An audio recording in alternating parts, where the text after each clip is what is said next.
The following broadcast is a presentation of iRacing Motorsport Simulations live on PTRTV. We'd like to thank all of our partners for their support. He may get the run on the outside, off of the back straightaway.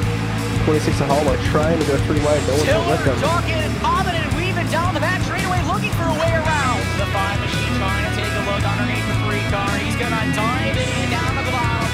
A huge move down to the bottom of the racetrack. Back bumper. Can anything happen through the tri-oval? Walker Thomas to the inside. Here he comes to the outside. Side by side through the tri-oval. The 14. It's going to be a photo finish to the line. Who's going to get it? Walker Thomas. Machine coming out of turn number 4. Tiller looking to go 3 wide, almost 4 wide. He's going to try to look for a gap. Bobbing and weaving for the lead down through the tri-oval. Photo finish. 2 by 2. The 65 gets the win.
Hello and welcome, race fans, to the first ever broadcast here, branded as PTRTV on LSRTV. Here tonight with the Integrity Racing League from Charlotte Motor Speedway. We've got 300 miles around this place here tonight, 200 laps, and boy, oh boy, should it be a good show. I'm Brandon Kreutz. Joining me, as always, is Corey Silva. Corey Silva, doubling as our tech producer. Well, he doubled as our tech producer pretty much almost every night on PTRTV, and now we're on LSRTV here tonight. Also, Evan Black in the booth with us tonight. Behind the scenes, we have our quality control specialist, Joe Chris. And, well, guys, it should be an awesome, awesome show here once again with Integrity. Yeah, if you didn't catch all the social media and the press release, you got to go and check that, livesimracing.com. You can check it out on the Facebooks. A little bit of a merger here between the two channels, so you will be seeing a couple leagues from PTRTV on LSRTV for the next coming week. So stay tuned for that on Mondays and Tuesdays. But we don't have a lot of time left right now. Qualifying has completed just here as wrapping up in a couple moments, and we're about to get you a starting lineup here for, as Brandon said, 200 laps around Charlotte. And without further ado, that does seem to be the final call right there. So these drivers will get themselves onto the pit road here, getting ready to start this race. So let's bring to you the PTRTV starting lineup here for the World 300 for the Integrity Racing League. on the pole tonight with a lap time of 28.635 seconds. Adam de Blasio, we offer him our congratulations on that lap. Caleb Eisenhower on the outside of the front row.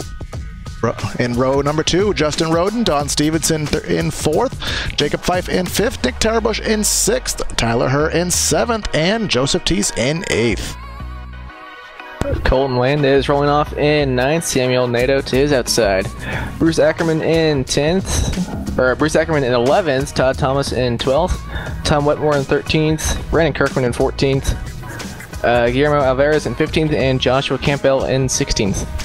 Starting 17th is going to be William Dunn. 18th is going to be Neil Froelich. Cody Smith is starting 19th. 20th is Lee Pierce. 21st is Lance Gendels. Starting 22nd is going to be Alan Rowell. Jay Heschman starting 23rd. 24th is going to be Andrew Fayash III. Jason Miller starting 25th. 26th is going to be Christopher Schultzler. 27th is Greg Trego. Carson Badel starting 28th. 29th is going to be Ken Wetherill. And Randy Fayash rounding out the field in 30th.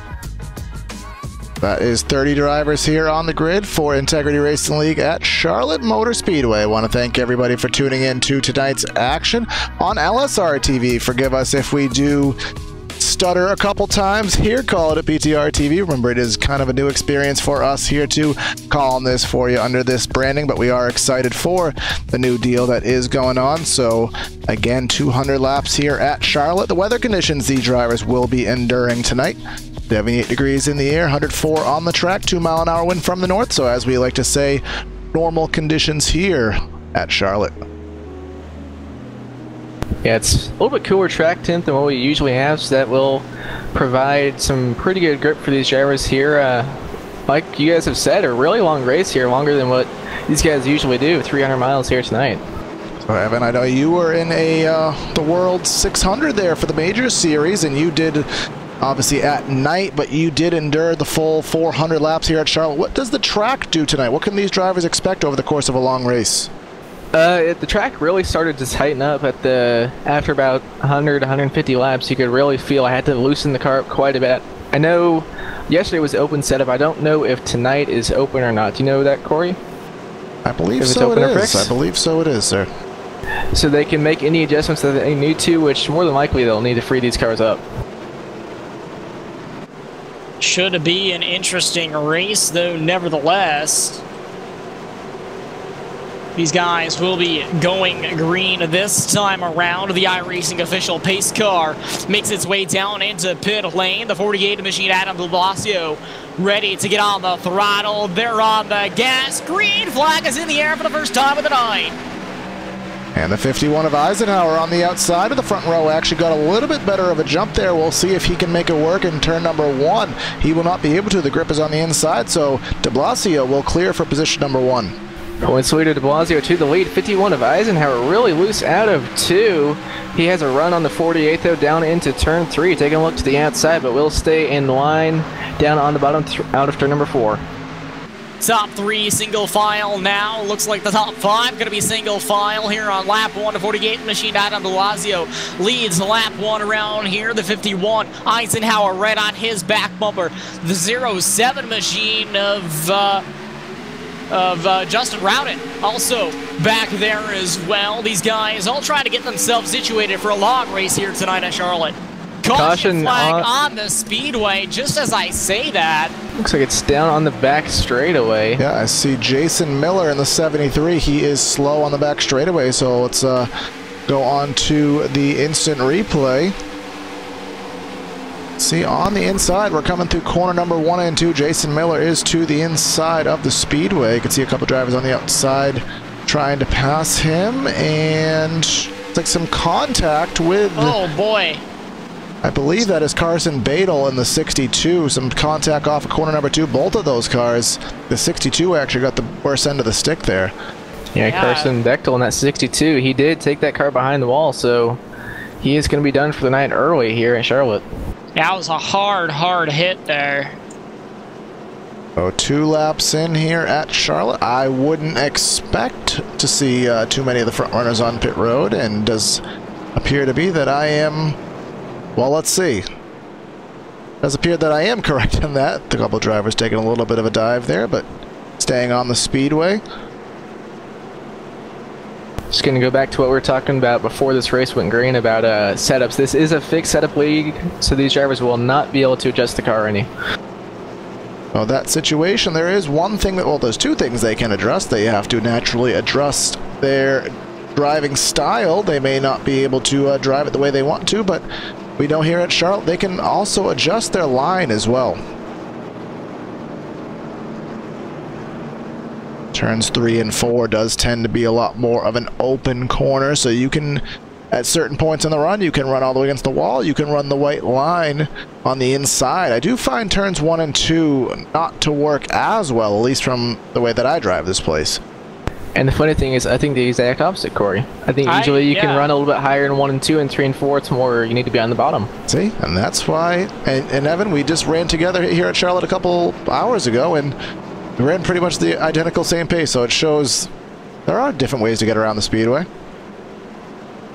And then most certainly with 30 drivers doing 200 laps here, the iRacing Dynamic Track feature will certainly make some changes here. We are running in the late afternoon, which will give a little bit of extra grip to these drivers, but they still will have to fight these cars over the long run, assuming that we do get to that point.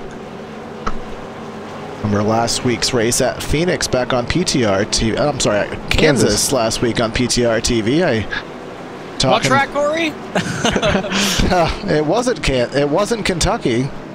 Oh yeah, But yes, they didn't have their best of races last week at Kansas, and I heard that there was a lot of talk in the driver's hauler after that, so I do expect these guys to get going here and having a pretty good race, but we are on 1 to go, doubled up, stacked up behind the iRacing.com pace car. Well, you know, at least I didn't call corner number exit. Hey. I need to go back and watch that. I need to find that part. These guys stacked up, doubled up, ready to go green flag racing here once again. And, these guys at the front wanting to gain position. Something that will be very common on restarts tonight. These guys are going to be wanting to gain position as soon as they can, or gain as many positions as they can here off the restarts while they have the opportunity, because once these guys get spread out, it's going to be very challenging. Once again, the iRacing official pace car makes its way into pit lane. The 48 machine already on the throttle. Green flag is back in the air.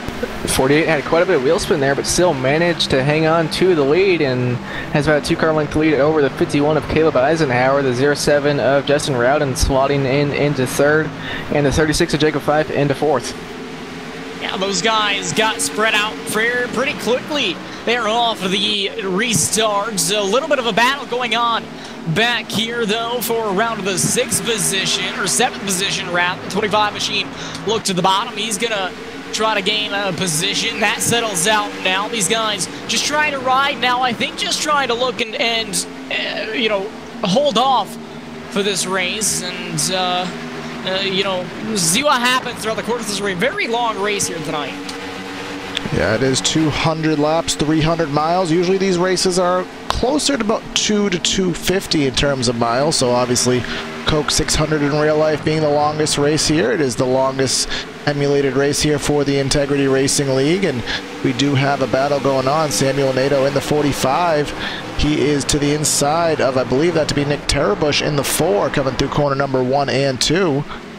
The 4 will have the momentum on the outside of the track. Has to keep it out of the wall, which he just hardly does, and does hold on to the spot. Now the 49 of Colton Landez to the outside of that 45 of NATO through 3 and 4.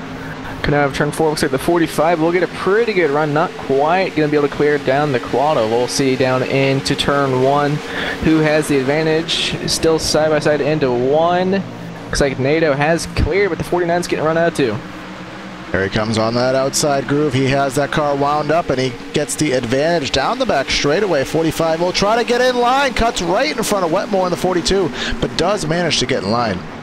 Boy, oh boy, these guys trying to do everything they can right now to gain position while they have the opportunity. And of course, you know, these guys at Integrity normally very, very racy, but it's a race like this that these guys really do have to be conservative.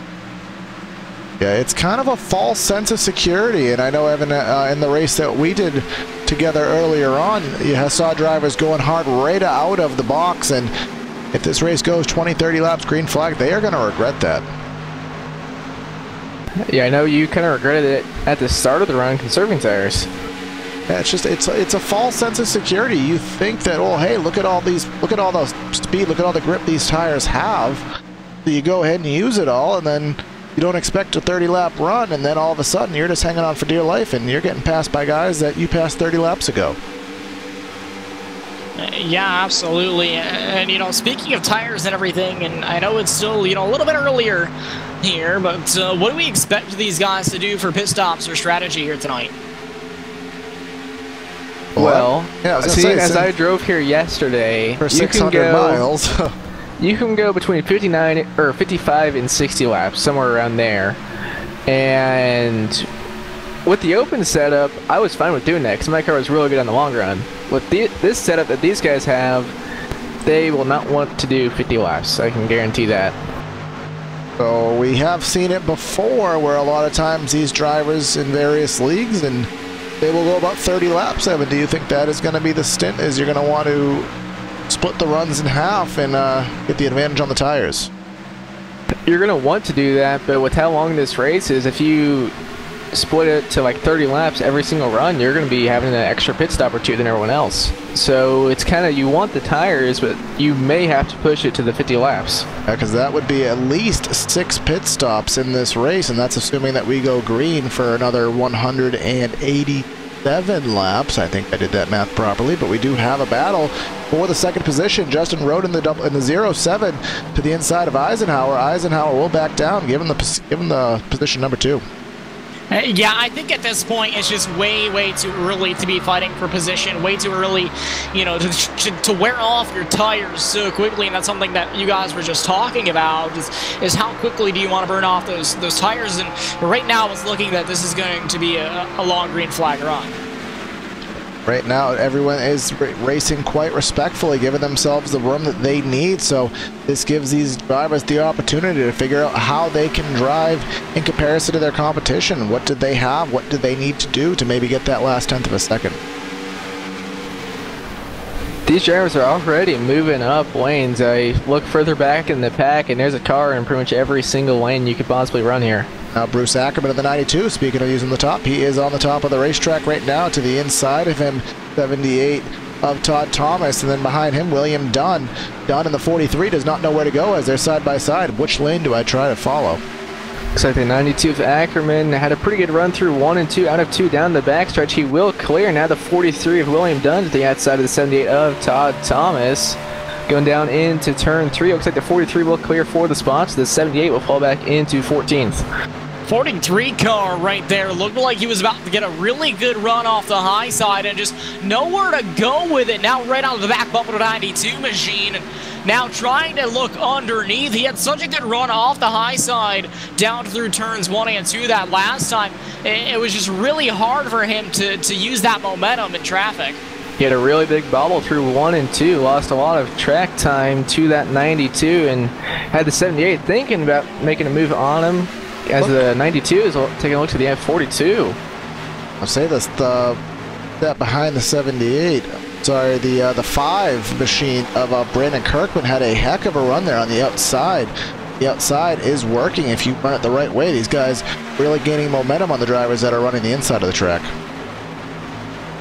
But up front, the 42 had a huge wiggle out of turn 2 right in front of the 92. That's going to allow Ackerman to get by him, and maybe the 43 have done as well. 92 having to do the slide job, getting to the top of the track. Wetmore in the 42 will do the crossover underneath him in turn 4 down through the quad oval. I don't think he'll be able to make that line work in turn 1, but we'll see what happens. Side by side heading down into turn number 1 right now. Running that bottom line, you're going to have to lift off the throttle a lot more. Not as much momentum, almost a little bit of contact between those two drivers right there. Everything A-okay so far, but 42 now stuck on that bottom line. It looks like he's going to lose 2 or 3 machine positions. Right to the back bumper. Oh, boy. Oh, 92 loose out of 4. It looks like everyone is struggling with a loose car on exit of these corners. 2 by 2 between those drivers now, and it looks like some more drivers starting to catch them. And this is starting to be a gaggle of cars back here. 83 Guillermo Alvarez, he was very good at Kansas last week as well. Brandon Kirkman, as I talked about a minute ago, and see a lot of drivers, about 8 or 9 drivers that are just tagging on to the back of this train. But up front, we do have some positions kind of going for battle up front. I did see Tyler Herr in the 19. He was side by side with the 51, but did fall back just a little bit, not missing anything for the lead. Adam de Blasio still up by about 3/4 of a second. I'm sorry, about 1/4 of a second over Justin Roden. Heading down the back straightaway, down into turns 3 and 4 now. These guys back here still pulling some really big moves. The 83 car back here, guys, just trying to almost dive bombed it down into turn 3 that last time by. Made it stick down there, and he's trying to go for some positions. I don't think he'll be able to hold it down in turn 1. Look at him diving into turn number 1. Wow. He just sent it down there, cleared the 5. He's going to try and slide up in front of him, but he's getting loose. Yeah, he's going to be able to do it. No, he's not. He's going to get the 5 at the top. Those guys not going to be able to clear him, but how much tire is he using trying to make that thing stick down there is what I'm curious about right now, because man, oh man, he's making some serious moves. His right front tire is not going to be getting any Christmas cards because it is burnt off, and he is not making it very happy. There's no other way though, Brandon. I know, Evan, you know from more experience, it almost seems like you're running a dirt track here. The inside, you're bogged down so much, especially on the longer runs. Unless you really save your tires, if you're gonna pass down there, you really have to motor it. Yeah, absolutely, and you have to let the momentum of the car take you. Otherwise, you're really going to burn up your stuff. You can, you can go up as far as the wall, but you can't hold it down mid-corner, and you're going to really have to. If you're going to do that, I think you're going to have to dive in the corner. Oh, 92 really loose. 78 got into the wall, but trying to avoid him.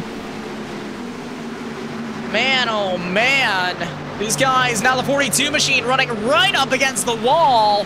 I don't think it helped him too much. I think he actually got into the marbles up there, but man, look at the momentum off. He's going to easily clear that 92, and now the 83 of Guillermo Alvarez to the outside of Bruce Ackerman in turns 1 and 2. 83 up there right against the wall once again. Out of 2 down the backstretch, still side by side with 83. He should clear. Yes, he will. The Larson line in that 42 machine, kind of an interesting correlation there, but it does seem to be that higher on the speedway is where the run's going. You see the 24 machine, Chris Scheltzer, he was getting a little bit of momentum built up there as they are getting the 5 machine bogged down on the inside, losing tons of spots. Yeah, that 92 machine, Bruce Ackerman, all the way up there as well, right up against the wall. Something that, if you told me that they'd be racing like this a couple of years ago here in Charlotte, guys, I would have never believed you. The iRacing dynamic track system has created these multiple lanes, and it has made the racing what you see here, where these guys can just go all over the speedway and do what they need to do to find these positions and get this speed. Excellent racing to watch. Here comes a 77 machine with a dive in. That's Andrew Fayash in the 3rd, all the way to the inside of the speedway underneath Bruce Ackerman. Sorry, underneath Chris Scheltzer, rather. 24 machine, Bruce Ackerman right in front of them. Schessler up on the high side. He's going to get stuck behind the 92. Boy. The 92 of Ackerman did not get through the center of the corner, and that really slowed up the 92. That's going to give the 77 a chance to get 2 spots here in 1 corner. Christopher Schessler had to get on the binders right there in that 24 machine and manages to avoid incident, but now running that middle groove. Thought he was going to take a 3 wide there for a brief. Oh, 92 once again. What a lucky break. Just found the gap. Man, oh man. On board with the 24. Here comes the 92 to pit road. Yeah, I'd say that's pretty good timing. I think that he had a little bit of a wake-up call right there. That could have been big. 92 just, it's lap 29, but as Evan was alluding to earlier, I mean, it's close enough to lap 30 that we'll see if it does drag anybody else in. De Blasio, last I mentioned, was about 1/4 of a second up. He is now a 1/2 second up, and none of the front runners Whoa! Rode it in the grass! Through the quad oval. He's going to keep it straight for now, and he's going to hold on to second. He lost all of his momentum and lost the time he had over Eisenhower, but was able to hang on to that vehicle. Just a huge wiggle off of 4, gotten through the quad oval grass, doing some agricultural work, but kept it in one piece. Yeah, he didn't hit anything, so just lost a little bit of time. Yeah, no harm, no foul, but see if that changes any scenarios off of corner number 4 with his strategy. That does not appear to be the case, so like you said, no harm, no foul. And we're seeing these guys starting to get pretty loose here down off corner exit. Something that I personally didn't expect here, guys. But, you know, it seems like maybe they've just got so much wheel into it coming off these corners, it's just kicked the back end around. Usually what happens, you get a lot of times, if you're tight through the center of the corner, you just crank so much wheel into it to get it to turn that when that car does finally decide to turn, you have so much wheel put into it that you're just going to have to really be on the point and try to get it corrected before you loop it. Side by side, 4th, 51 of Eisenhower underneath the 07, and 07 is just going to give it to him, it looks like. Yeah, Eisenhower managed to sneak underneath Roughton, and, well, Roughton's going to try to maybe come back right onto the back bumper. Not going to happen there. Roughton will stalk that back bumper of Eisenhower. Maybe he has cooled the tires down and gotten himself a little bit of that handling back after he overheated those tires, assuming right there, but it does appear that the 51 will get a little bit of an advantage. That advantage is now about maybe 1 car length. Oh, Eisenhower got really loose there down off of turn 2. Manages to keep it straight. That allowed the 07 of Roughton to catch up just a little bit more. This is all 1.5 seconds behind Adam de Blasio, so after that little incident, he was able to gain about maybe a second or so onto his advantage. Adam de Blasio, we didn't get to mention it in the pre-race because we kind of got in a little bit late, but Adam de Blasio is your points leader by 107 over Joshua Campbell. Oh, nothing better you can do as the points leader than to be dominating the race, so doing just that is the number 48 machine. But I know something about, even if you dominate the race, that doesn't mean you're going to win. I mean, yeah, absolutely. I mean, Evan, do you know what it's like to lead over 250 laps at Charlotte and then not win the race? No, I know what it's like to lead 228, not over 250. Oh, okay, fair point. Fair point. But regardless of it, nothing is worse than dominating a race to choke on a final restart. And we've seen it many a time. There's a race that we can just not envision a caution flag coming out at all. This is a battle between Jacob Fife and Tatis for the 5th position, but races where you don't imagine a caution coming out at all, and then 15 to go, where does it come from? There's a caution. I saw in 3 and 4, Jacob Fife was literally about a half an inch off the wall, and it worked for him pretty well. I think he was going to hit it. I think by now those guys have kind of dusted off the top of the racetrack, and they're able to utilize it a little bit better. I noticed the leader's still running down low, but if you're in a racing situation, I think the better place to be is up high. That bottom lane works if you can stay right on that white line. Like, if you can get your left right on that white line, it turns so much better than if you were even an inch off of it. Absolutely, clipping that apron really does help the car rotate through the corner, the center of the corner especially. See Eisenhower right on that white line up here in the 2nd position. Every lap after lap, you really have to be consistent about it, but may have a battle for 2nd once again. The 07 not going to do anything that time. He let off, was right on the back bumper to 51 machine. Eisenhower loose once again. These guys' tires starting to wear out, I believe. Yeah, I think we'll see pit stops here within the next 10 laps. They can go about 60, and I don't think they'd want to go much more than 50, so I'd expect them to pit between about 45 and 50.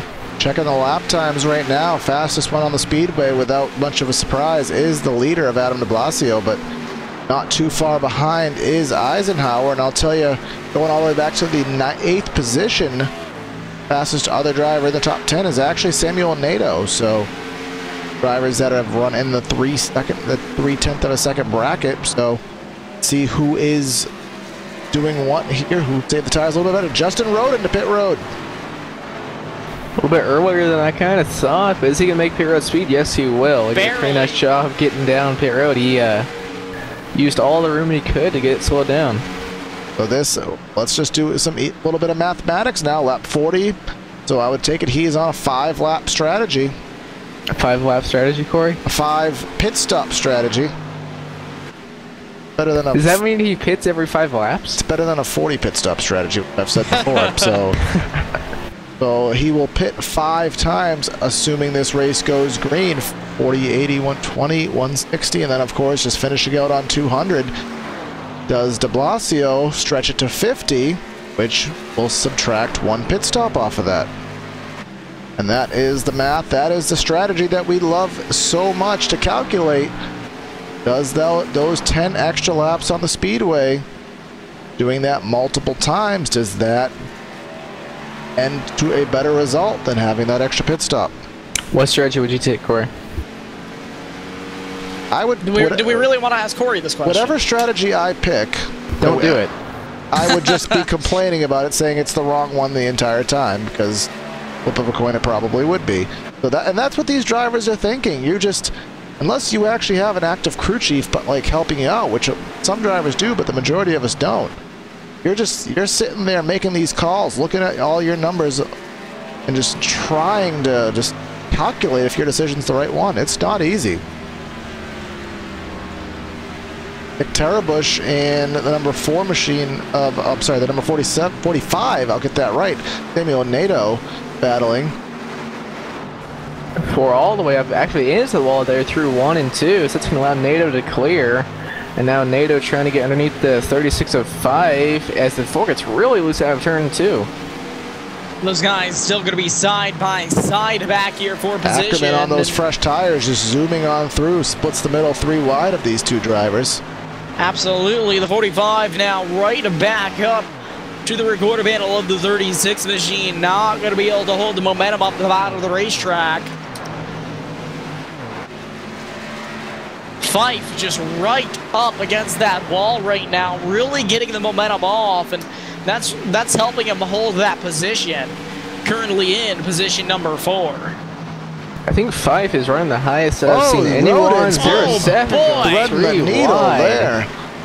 He didn't take any time getting by them. But that's what you have to do. If he's going to make this extra stop, he cannot afford to be stuck and waste an extra second behind 3 or 4 lappers, because that extra second is going to add up over the course of this very long race. Yeah, and when you're 2 seconds faster than the field because of your fresh tires, it makes it pretty easy to make moves like that. Because by the time that the people even acknowledge that you're making that 3-wide move, you're already gone. So there's really not as much danger behind it as it may appear to from the spectator point of view. As he has just passed Eisenhower, so now his biggest goal right now is going to be to get around Adam de Blasio in the 48. You can see the gap there by about half a straightaway.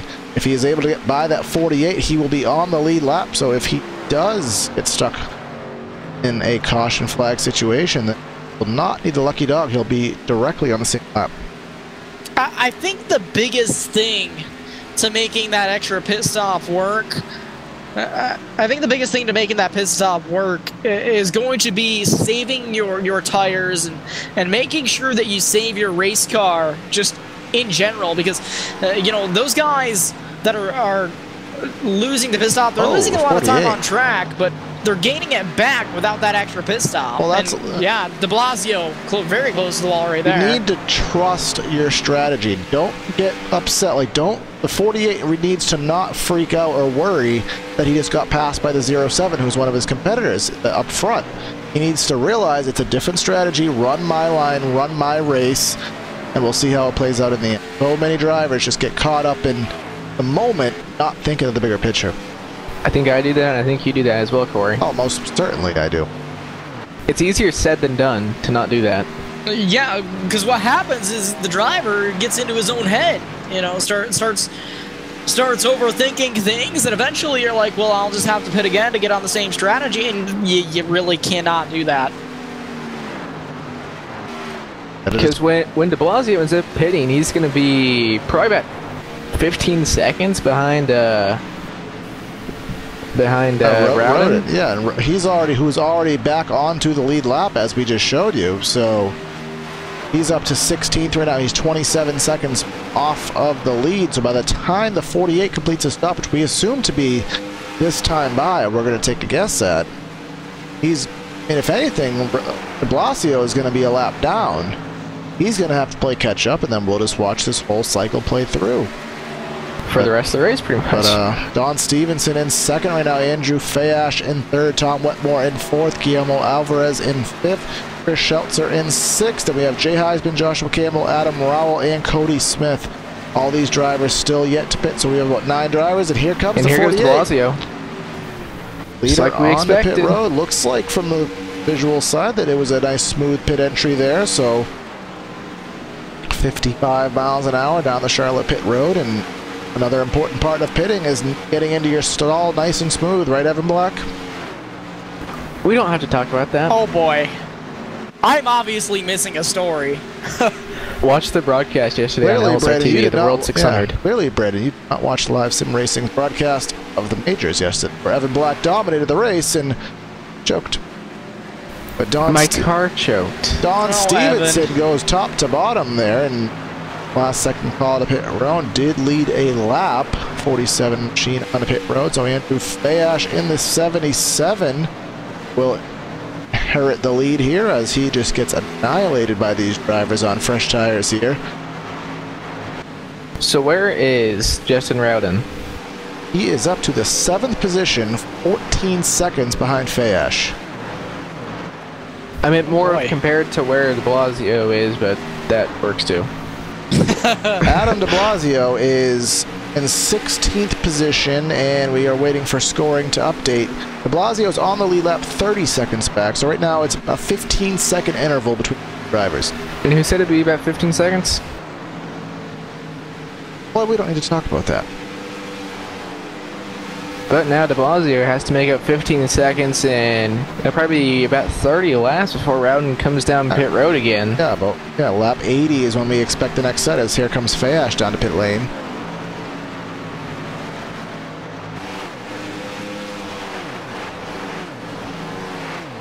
So that leaves, let's see, Wetmore, Alvarez, Schetzler, Campbell, Rowell, and I think that's about it to come down pit road. To try to extend this to a third strategy, I cannot see a third strategy. As you said, Evan, about 60 laps is the absolute maximum. Well, I guess 60, 120, 180. Actually, I don't really see another strategy working. I think it is only going to be the 2 as Wetmore does come to pit road. He was drifting it down the pit road, but he made it.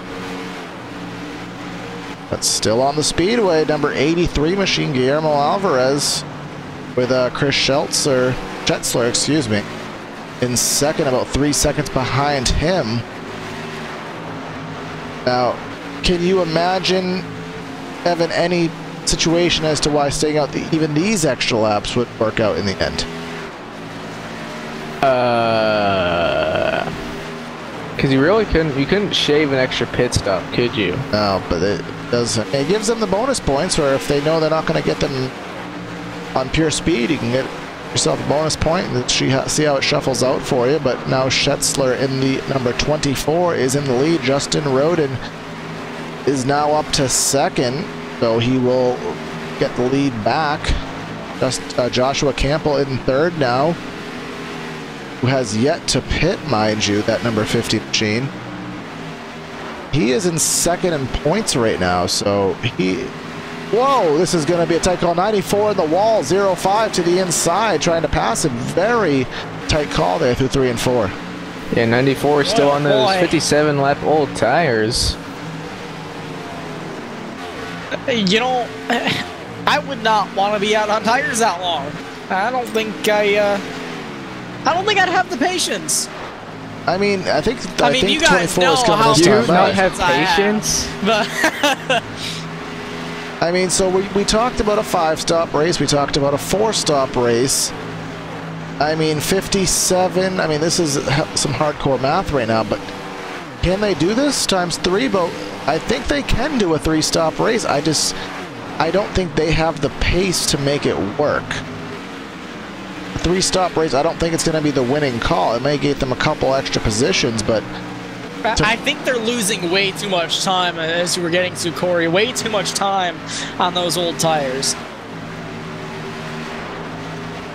But there's a chance. But also, and you'll hear this in NASCAR all the time, where you'll see drivers who maybe they make a gutsy 2-tire pit stop call, but if you're only a 15th place car, taking 2 tires is not going to be the game changer. But if you're a 4th place car, you take 2 tires, you're more apt to have that work for you. That's where I'm kind of thinking that maybe stretching a tire strategy for maybe a car that was mid-pack may not work out, at least for the winning call, but it may gain you some spots you maybe couldn't have gained otherwise. Now we have Guillermo Alvarez in 83 trying to get his lap back, as is the 05 of Greg Trego. Oh boy, that got really, really tight right there. Trego is 2 laps down now, so he's trying to get 1 back, but Alvarez is trying to get back onto the lead lap, which he has already done successfully. That'll put 20 drivers on the lead lap right now, as we're about 20 laps away from what we expect to be Rodin's pit stop. Adam de Blasio up to 2nd, and that interval is 7¼ seconds. We'll pull up the battle tracker and we'll see what this lap time difference is. And it's running almost exactly a second quicker. Oh, just do the math there. He'll have him passed by lap number 70. And then we'll still have the 07 being stuck out for 10 more laps. See what it is this time by. The lead now down to about 6¾ seconds. 6½ seconds. 31 flat to a, as we wait for 30.2, so about 0.8 of a second that last time.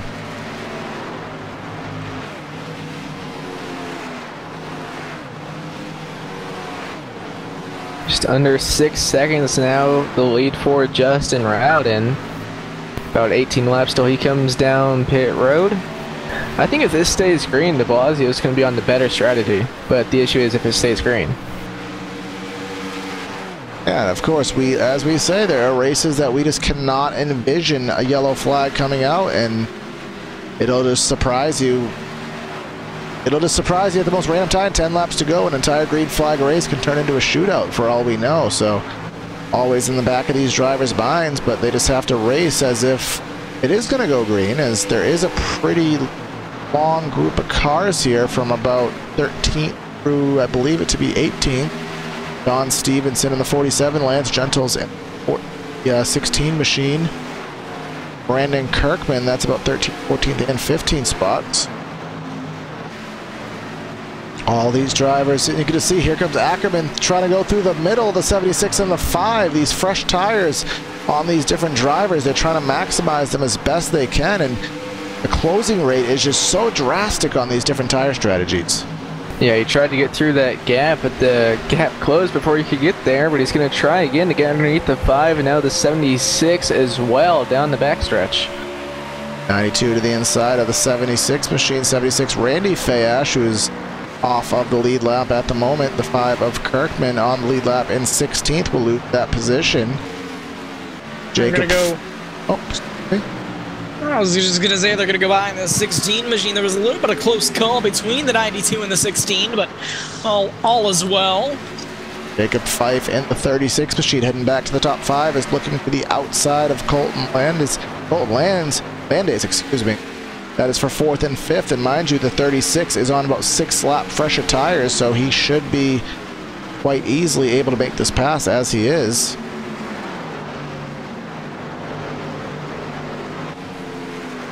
Fife back up to the 4th position right now. He is about 2 seconds behind Caleb Eisenhower, but Eisenhower has those fresher tires, so I wouldn't expect Fife to be able to chase him down, but someone who is definitely chasing down.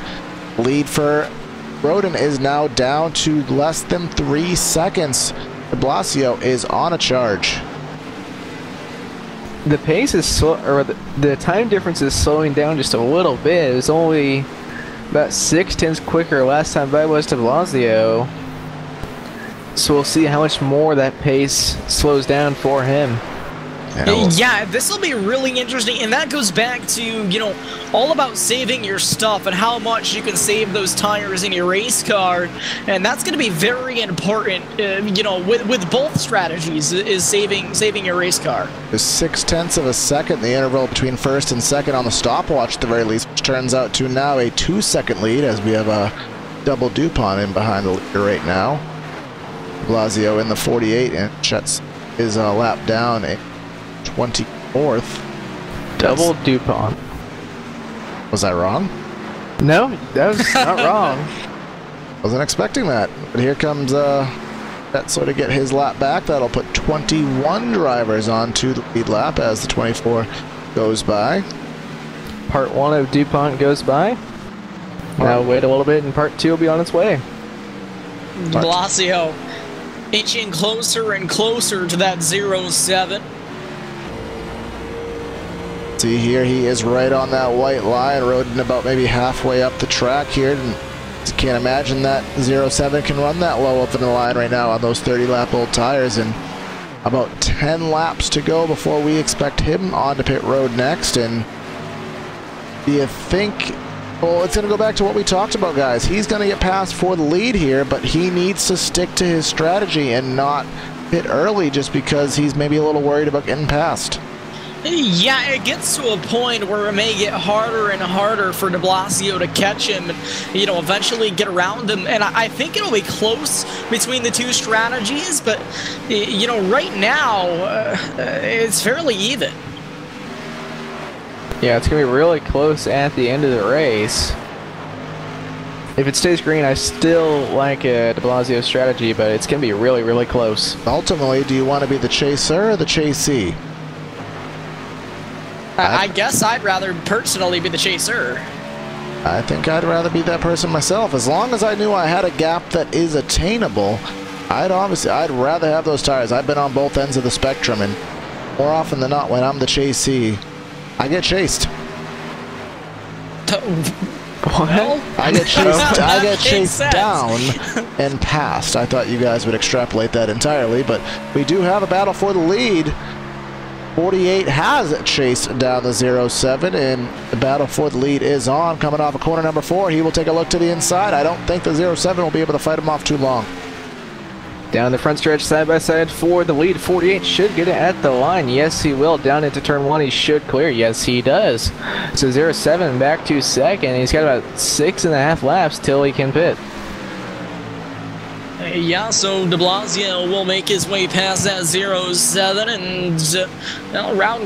and making his way into pit road very shortly. The difference between those two strategies, that 48 machine going to be out on the racetrack a little bit longer, try to eliminate a pit stop. And I'm more leaning towards, because I was wondering, this is kind of going to be a landmark moment to know how it'll work out, where by the time the 0-7 has to pit, the 48 was able to still repass him on those fresher tires. So if we extrapolate that out over the course of the whole race, I do think it's going to work out in the 48's favor, but of course anything can happen. And remember, guys, you know, we're not even halfway through this race yet, so we don't even know if it's going to continue on this green flag trend. Yeah, because one caution and everything's changed. Everyone will be on a completely different strategy than what they're on right now. Yeah, because you're going to have to, again, go on the assumptions, go green from that point, and then just do all the math and divvy up your strategy appropriately, which, as we all know, that is not an easy task, as Samuel Nato and Colton Landis are battling for the 6th position. The position has already been battled for, as Nato is on 10-lap fresher tires than Landis, so that will move the 45 up to the 6th position. Bush in the 4 will be the next one on the 49's list of positions to lose, as that will be the 7th position. Bush on fresher tires in the 49 as well.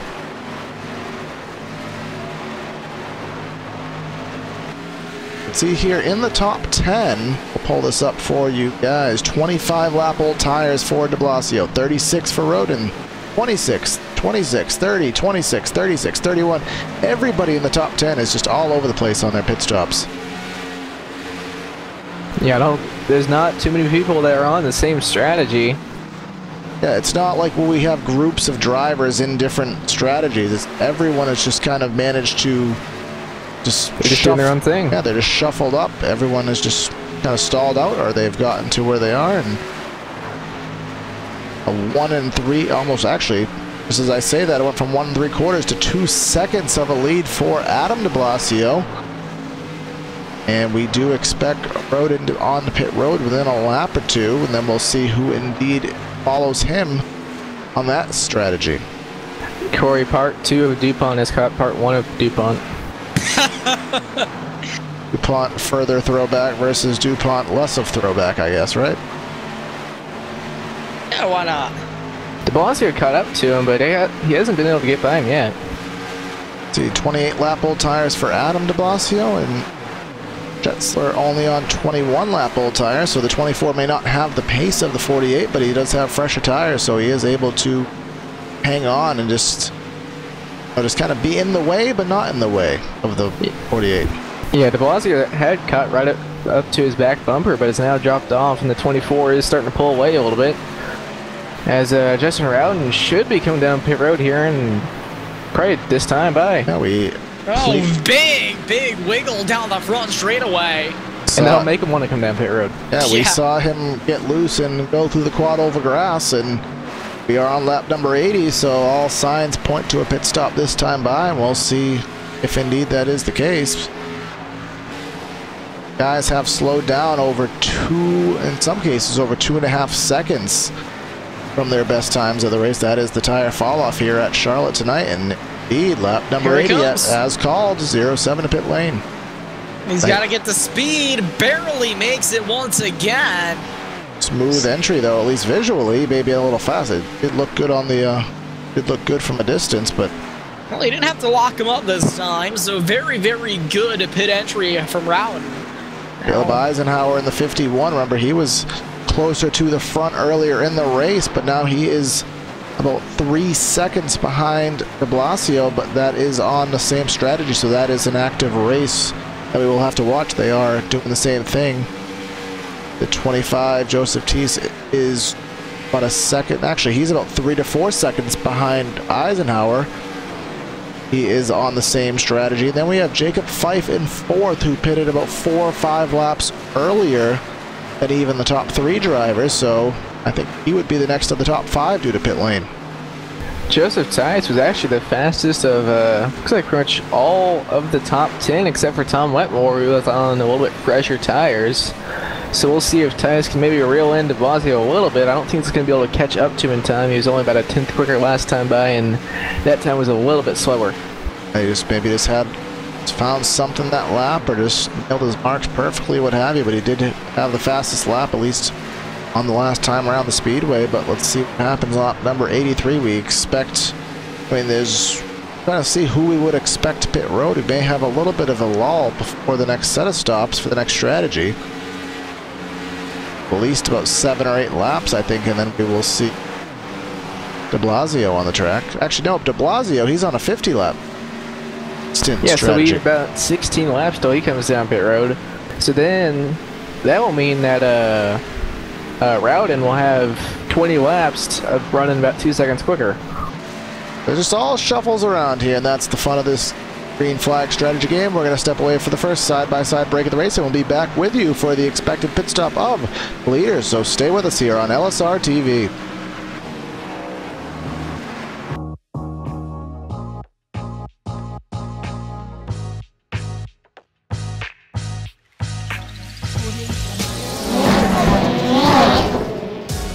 Red Bull GRCs are now available on iRacing.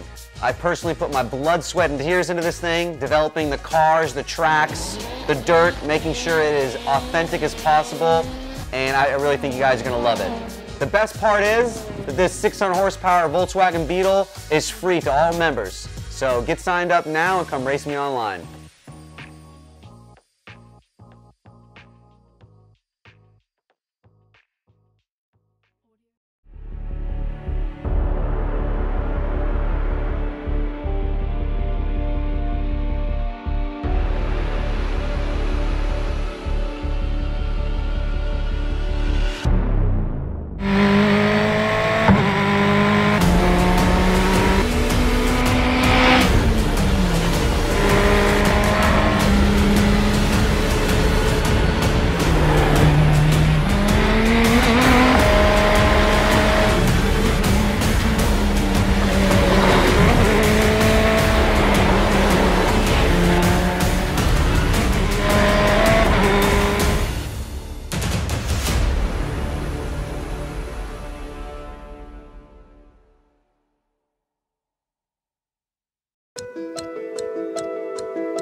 Hello and welcome back, everybody, to PTRTV on LSRTV. So far, so good with everything, and it looks like Adam de Blasio is still out front. Yeah, we expect pit stops within about 8 laps or so, at least from Adam de Blasio and about the first top 5 drivers, approximately, as they are on a 50-lap stint strategy. This has kind of been strategy, the strategy race. We've on about 3 different cycles right now, and kind of a mental headache, but it's also interesting at the same time, trying to figure out which one of these is going to pay off rather. 36 of Fife just coming off pit road. Sorry to interrupt you, Evan. Rowden, he's already up to, he's only 27 seconds off the lead, so he's already unlapped himself, and he'll probably get up to about 20 seconds off the lead by the time de Blasio pits. As we saw that he lost the lead to de Blasio with about 10 laps before his scheduled stop. We do expect him to be able to get all the way around and take the lead. Actually, he will not. He's going to take the lead after de Blasio pits.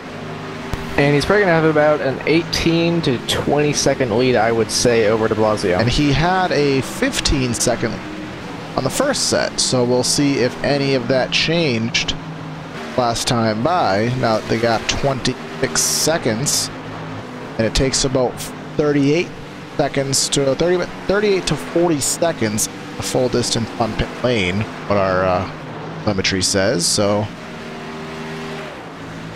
math there when it comes, because I'm not going to try to do it in my head, because we know how well that works.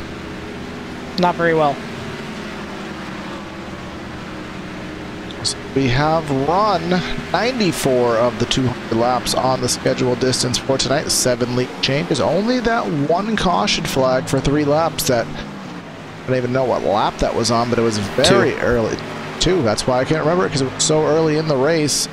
Still have, at the moment, 9, I believe 10 drivers on the lead lap now that Schetzler has got his lap back, but that is not an actual indication of what's going on. That is, again, we are waiting for a cycle of stops to go through yet again. But then once we have the top 4 or 5 drivers go through, remember we had some drivers pit extra late. I believe that was Guillermo Alvarez, Schetzler, a couple other drivers. Joshua Campbell pitted extra late. So we'll see if they shake out to the lead and how that plays out. Probably about 3 more laps until we see the 48 de Blasio coming down pit road. And Rowden's got it down to, looks like about a 22 second lead. Last I checked, it was 26 seconds, so he is running lap times of about 30.47 for Rowden to a 31.5 for your leader, so 1.1 seconds faster. Number 97 complete here at Charlotte. Blasio is dealing with all of these drivers on better tires zooming by, and even as slow as he is now, getting past must even be slowing him down even a tenth or two. He is losing some of his line. The good thing for him is that he's liked the bottom for pretty much all of the race, and it seems like most other drivers like running that top. It is kind of an interesting thing. We do know that running the top may be faster, as the 49 just really shoves his way in there to try to pass the 48. Big wiggle from the 48 as well. We do know the top is faster, but a lot of times you do actually save more tire running the bottom, Evan. I know you can test that one.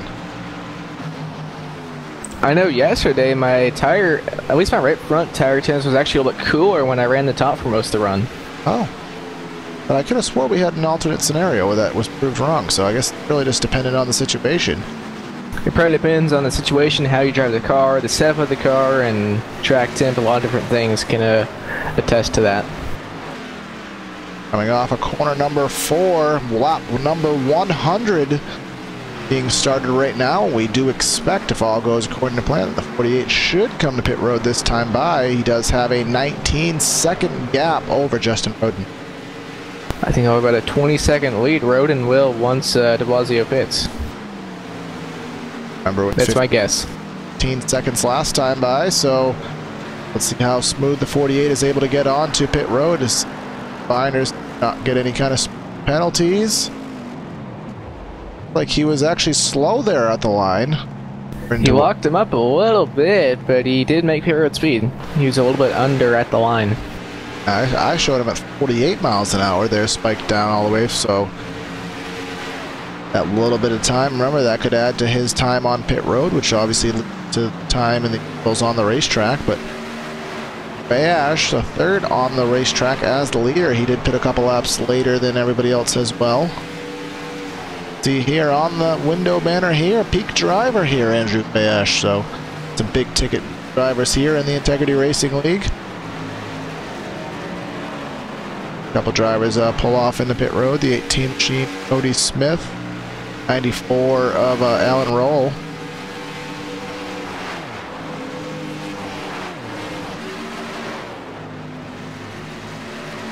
So at this point in the race, typically on LSRTV, they would give to you a mid-race race break and kind of give you a full field rundown, but that is going to be very hard to do at this point because of how erratic the strategies are and how the pit stops are changing every single lap. So here comes Fayosh to pit road now. So as much Speaking of which. Yeah, so as much as I'd love to give you a full field rundown, it would be changing so radically that I really can't do that right now. So right now we do... Once everything cycles through, we'll try our best. Slightly delayed mid-race rundown, potentially. Mid-race plus 10 laps. Right now, it's Tom Wetmore and has the lead in that 42 machine, but now he comes into pit road, slides into pit road, and well, I'm not sure if he made speed or not. It looks like he did, so he'll be making his pit stops. 07 back to P1 right now, and the million-dollar question is, where is the 48 in relation? And he is 18 seconds back. I think we caught him. That's close enough to 20. But I think we caught him a lap into it, so he may have got that lap back on that side of it. So that 2 seconds back on that side of it. So I'm going to give Evan Black credit, the benefit of the doubt there, and times in a row, guessing the interval, because that's an extra 5 seconds that de Blasio is going to have to make up than he did the first time. But given how quickly he was able to eat that gap alive, I don't think the extra 5 seconds is going to be too much for him. Yeah, but as this race goes on, Corey, the interval's going to keep getting larger and larger between pit stops. And, you know, as I stated before, it's going to start to get harder and harder for him to make up that gap. He loses 5 seconds each time. Next time, that's 2 more times, so that'd be an extra 10 seconds. Essentially. Yes, he would be a lap down to start that final 50-lap run to the end. Which, remember, as soon as he did catch Roden on that first run, it would lead me to believe that he maybe can do that, but that is going to put a lot more stress on him, and I wouldn't be surprised to see him overcook the tires, just maybe drive over his head. Here's another thing we haven't really talked about. Rowden's going to be spending an extra 40 seconds on pit road because he has 1 more pit stop. All right, there's just too many numbers down. So it should end up evening out, I think. Extra 40 seconds on pit lane, 30 seconds behind. Lap changes and pit strategies. Who's doing this? Who's doing that? My little brain cannot comprehend all this. So no. We will talk about this stuff and let you know what's going on as it happens and as we can actually process the information ourselves. And well, our behind-the-scenes guy Joe Chris just pointed out, this race isn't over. We're only about halfway through, a little bit more. There still could be a caution. I'll let you know who's going to win the race here in about 93 laps. Oh, 77. 77 machine underneath the 07. Very close call between those 2 drivers. Yeah, 44, or the 42 rather, slipping by underneath as well. Fayash by, 42 a Wetmore by. Here comes Don Stevenson in the 47 by. All these drivers are on fresh tires as Roden out there on 28-lap bull tires. We do have the 83 of Guillermo Alvarez 6 seconds behind Roden. He's been out there for 53 laps. So he is really stretching it, that machine. You can see he did manage to take the lead, I do believe, on the last run, but just pure pace alone, I think, has just taken it behind here. Not even the tires. he hasn't had the pace of Roden, de Blasio company, but having that 20-second lead that Roden had over de Blasio now is down to only 10.5. And it's been about 8 laps since he's pitted, so he's been consistently about a second lap quicker. But when does that level off? Because eventually that does have to level off. And, you know, he's got to get to a point where he really, really has to start saving those tires. Well, the gap right now, Brandon, it's about a second a lap faster, second and a half faster, but it will get down to maybe just a half second faster. But I don't expect that for about 15, maybe 20 laps into the run, so. And then Rowden, he's coming down pit road in 10 laps. So right when it would start to kind of even out, he'd be coming down pit road. It'll be close down to the end of this thing for sure. Here are lap number 111. I think this is a quick time for us to be able to do our little mid-race report here. So let's try to do it quickly just before any pit stops happen. Justin Roden is the leader right now. He is 8 seconds up over now Adam de Blasio, who is second position. Third place, Caleb Eisenhower. Colton Landis in fourth. Jacob Fife in fifth. Joseph Teese in sixth. William Dunn in seventh. Nick Terrabush in eighth. Todd Thomas in ninth. Samuel Nato rounding out the top 10. Then rest of the top 20, we have Neil Froelich, or Tom Wetmore now. Neil Froelich in 12th. Andrew Fayash in 13th. Brandon Kirkman in 14th.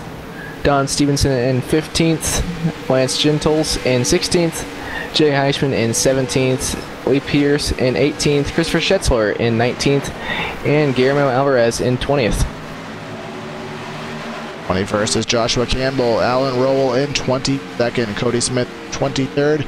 Andrew Fayash and Randy Fayash, 24th. Jason Miller in 25th. Tyler Herr in 26th. Kent Wetherill in 27th. And he is the last driver remaining on the racetrack. Bruce Ackerman, Greg Trego, and Carson Bechtel are off of the racetrack.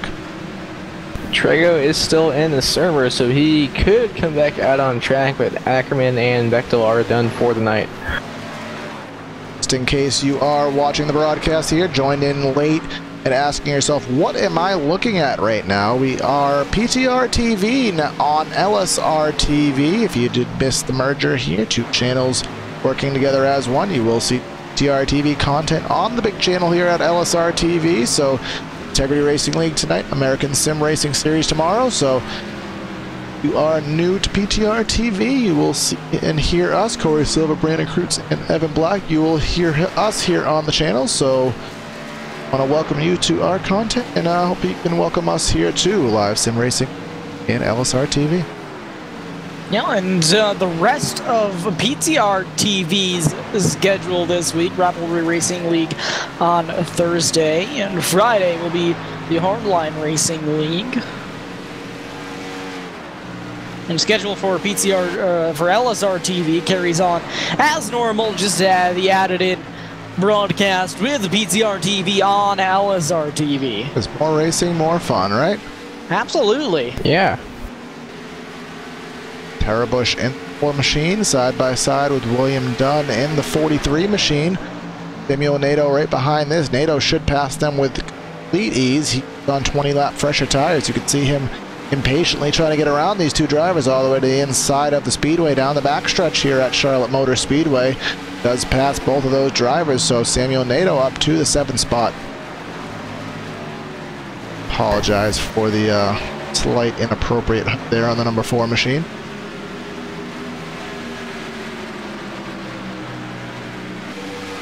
So Justin Rowden should be coming down pit road here in about 3 laps from now.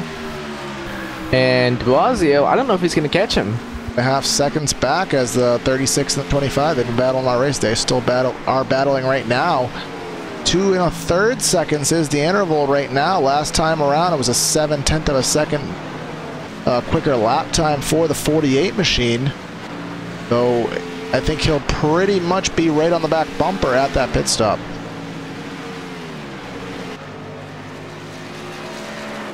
Yeah, he's going to get right to him right before he comes down pit road.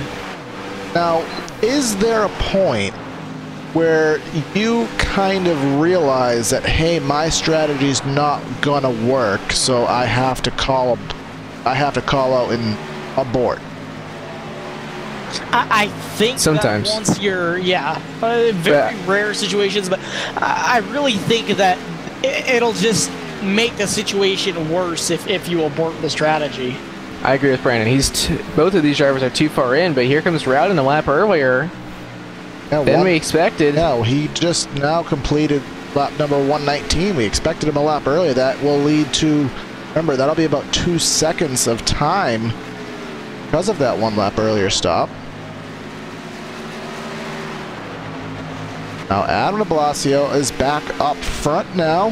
He is about 40 or so % into his stint. Remember, he's been out for about 20 laps right now of the 50 laps that he has been taking. So another 30 before we will see him on pit road, and about everybody else, top 3 drivers are on essentially the same pace as him. Jacob Fife in the 36.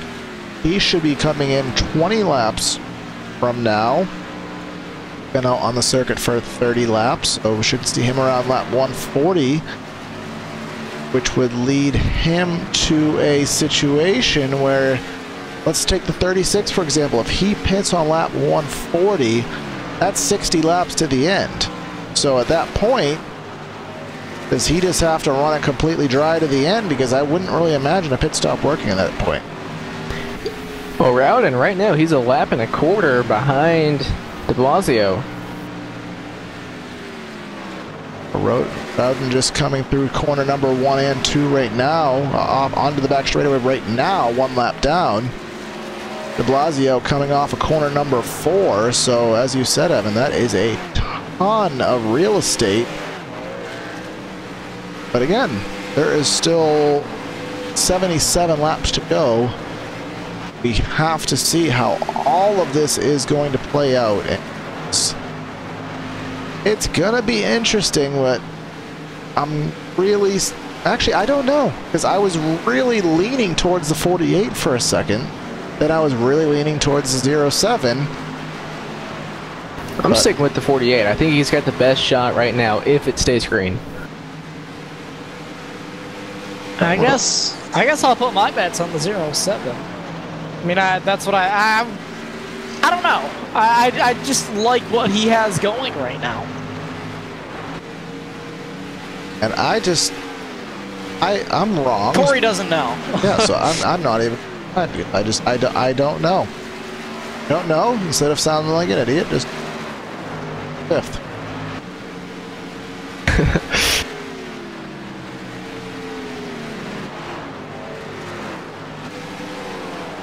Blasio has been up front of the race for 84 of the 125 laps. Another dominating effort for him, as earlier he topped the stand. Already won 3 races this season of the 12 races he has started, and 12 races we've run this thus far. He's had a top 5 in 10 of them, top 10 in 11 of them. So he really has been the class of the field, this driver who has been successful. Brad Patton not running all the races, actually not 8 nights, also 2 races. The good thing for Justin Rowden with this situation is he's already missed 10 races, so he really has nothing to lose.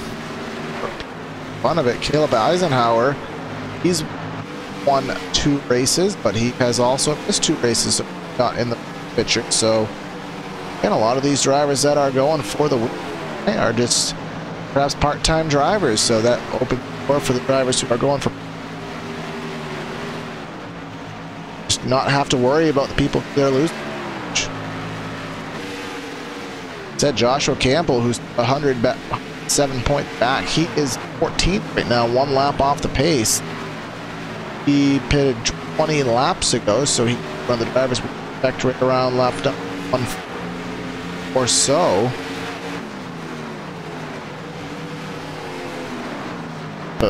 I'm not quite sure where that's going to play him out. He's actually, where he is, he's not too far back behind Rowden, but they're on entirely different strategies. Not sure how that's going to play out. So Rowden now about 29 seconds or so behind de Blasio. on the lead lap now, so he would have about, as we wait 20 more laps for de Blasio to make his should-be final stop. He's going to have to go around the Charlotte Motor Speedway one entire time in 20 laps, which that's not going to work. Yeah. This the longer we run, the more the strategy is starting to favor the 48 of de Blasio. And at this point, as I just said a couple minutes ago, I talked about, is there an abort plan?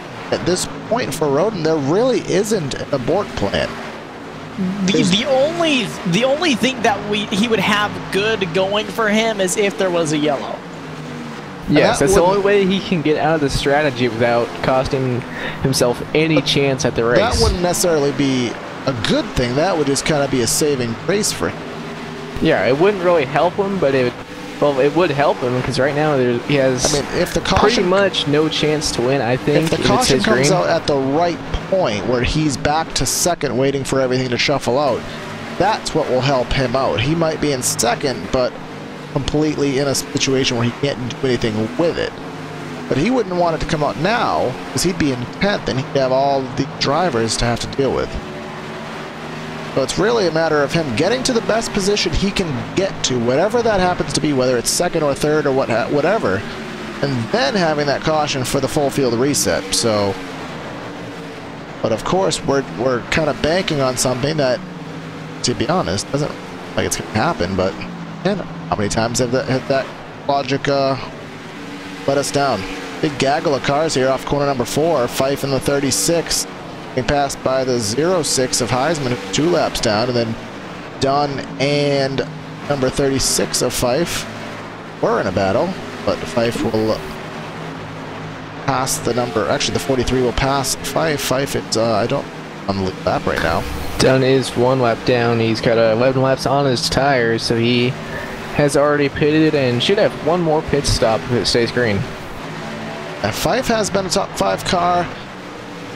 Tyson, the 25, has been a top 5 car. Trying to let you guys know, tuning in late, who the hitters are here tonight, the guys that we are watching for. Obviously, de Blasio. We've talked about Justin Rowden, who routed in the 9th position. He's on the alternate strategy, the first one on that alternate strategy. We've seen Caleb Eisenhower, who's 5 seconds off de Blasio. He has been up there as well. Fife has been on the top 5. Joseph Thies has been on the top 5.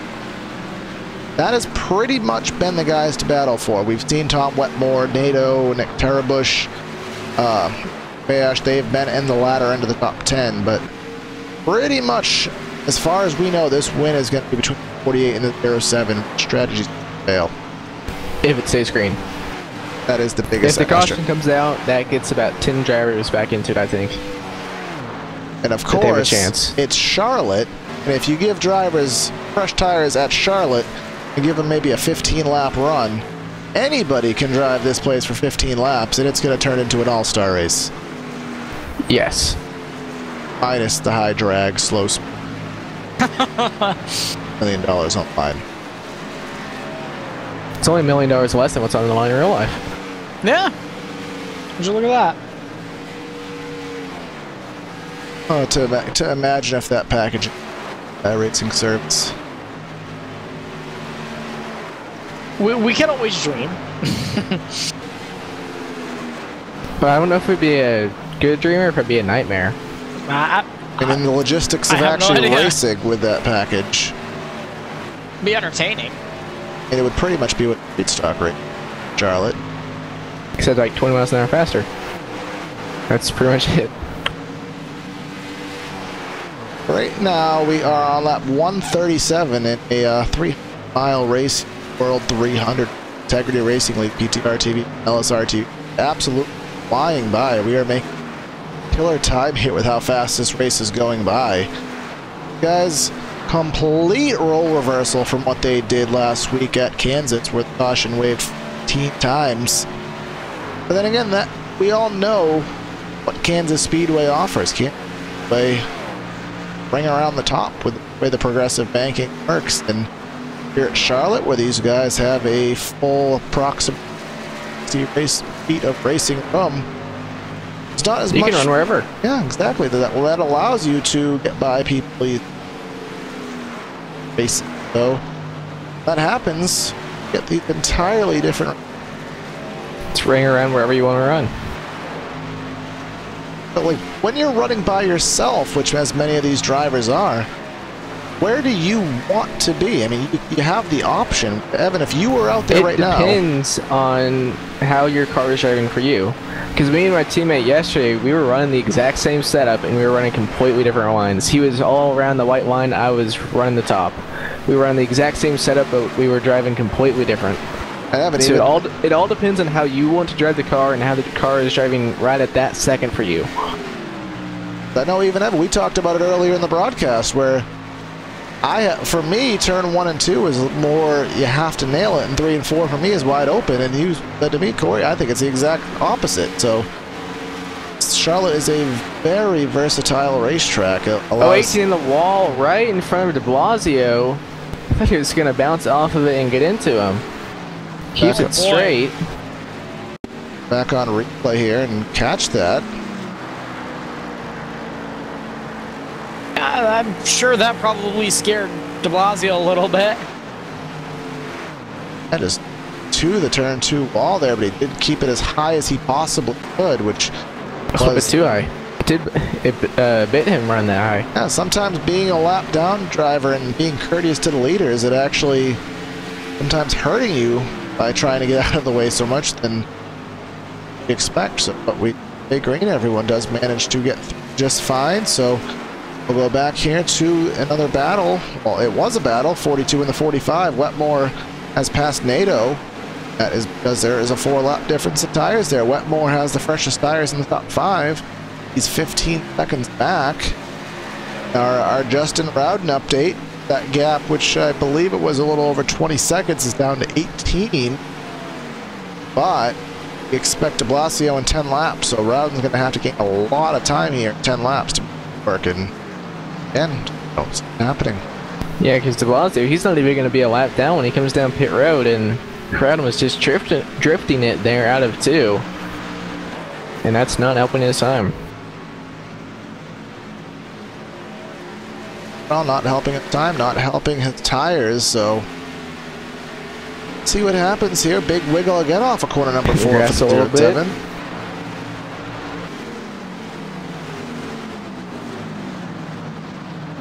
For him to chase down it for 36 who directly in front of him.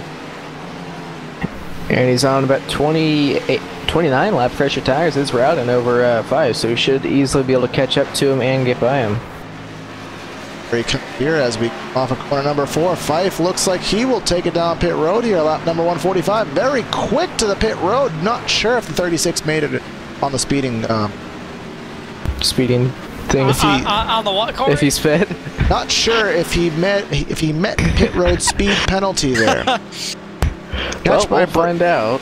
If you could tell, all these numbers have fried my brain to not produce sentences. Yeah, can you produce other languages? I can. I'm not sure if we have I'm not sure if we have a multicultural audience. That's all. Is the other language gibberish, Corey? That is certainly. And Fife, no penalty. He is away. Was very aggressive onto that pit tree, but able to made it work. So get on pit road that aggressive and make it work, then that's going to be made time up on the racetrack. So about 4 laps, I'd say, until de Blasio comes down pit road. We got now 16 seconds. So again, I mean, at the least, I'd say the gap is going to be 12 to 13 seconds for Roden, and it's interesting to see that that gap has pretty much increased 5 seconds every single stop that he managed to lose. First time out, he managed to get by and get the lead back. Second time by, no. Third time by, even further back.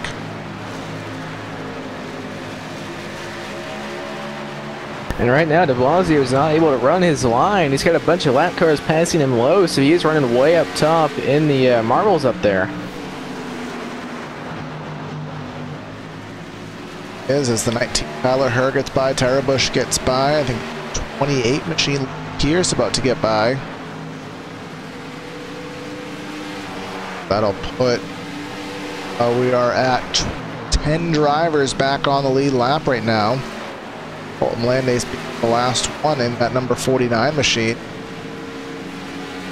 Caleb Eisenhower in second, 7.25 seconds off of de Blasio on similar strategy.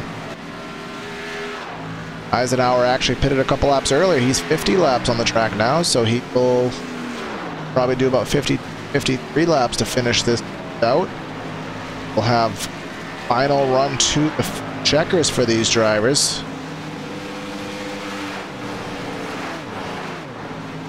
It'd be the matter of de Blasio pitting this next time by on lap number 150. Justin Roden in the 07 will be pitting on lap number 160. And as we've said, we've alluded to many a time, guys, Roden's going to be pitting with a 15-second deficit. But he will get some of that back. Remember, he's going to be on the track for 10 laps. We'll get that 15 seconds back. He will take the lead while de Blasio is on the track trying to get that time back. And we will see the 07 pit. And then we will see the final rundown of what we will have and how far the deficits will be. De Blasio should be coming down pit road this time. Drivers to the outside of him, getting their laps back. But 48, let's see. Nice, easy entry into the stall. You don't need to push it. Nice entry pit lane. Now we'll see, he just needs to nail his pit stall here, which is something I know how to not do. After you get right into the pit stall here, not overshoot the box. He did a good job there. Like he entered hot into the stall there, but nailed the marks perfectly. Pit will go to work on that number 48 machine. We'll exit his pit stall, and we will see how it shakes out with where he sits behind Roden. Right now, that hands the lead to Joseph Tice. Here in the 25 machine. Should go to any lap now. He's been on the track for more than 50 laps in the run. 07 machine, the infamous 07, will be the leader again once 25 does pit road. Top 5 at the moment is the 25 of T. Roden, Alvarez, Landis, and Dunn, but here comes the 25 to pit lane. Yep, so, oh, contact! 07 goes around! 07 around. Caution flag is in the air! Oh, Save it! no! Oh, he saved it, and he's heavy still, contact! he's still gonna be the leader. Actually, I don't, maybe it wasn't him and Eisenhower. Let's see. It was. Yes, it was. It was him and Eisenhower. Contact between the 07 and the 51 heading onto the front straightaway. Here, we'll try to go on board with the 07. I'm sorry, with the 51 of Eisenhower. 07 just had a bobble out of 4 and couldn't keep it down on the bottom. And then the 51 was also coming down, so they just ran out of room.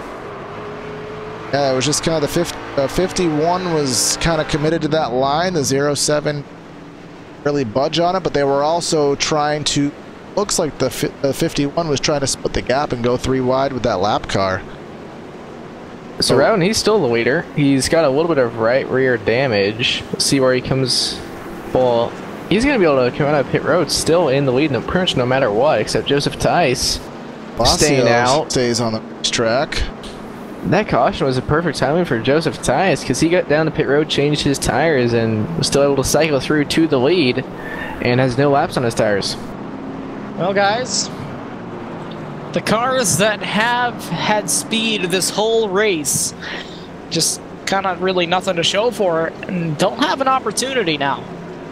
So we're going to shake. Let's just waiting for scoring to shake out here. A lot going on the scoring chart right now, but does show the 25, Tice as the leader. Adam de Blasio being shown in second. Will Froelich third. Actually, I'm going to take that back. Justin Roden being moved in P3. Froelich to fourth, who has yet to pit. Colt Landis 5th. So really, we talked all race about, is the strategy going to work? Is the strategy going to work? Is he on the right one? Is he on the right one? Well, none of that matters. Yeah, because these guys aren't going to have to pit again. Nice to pit road. De Blasio on the truck. Did Titus not change tires last time by? I am like not when he quite pitted sure, under green. but I'm not quite sure. Maybe he just wanted to lead a lap, but no, Titus, when he did come down pit road, but he just did a drive-through once the caution came out. to stay on the lead lap. So what's it going to do? It's going to put us into the exact same situation. And technically, I mean, I know it's been yellow flag laps. 07 has better tires by 3 laps. I don't know if that'll amount to anything on the racetrack, given that they were mainly under caution, but it's worth noting. De Blasio probably has about 1 green flag lap on his tires. That could be some. Well, you're going to want to stay tuned here to PTRTV on LSRTV. We're going to step away for a quick side-by-side and bring you what should be a very exciting finish, World 300, so stay with us here.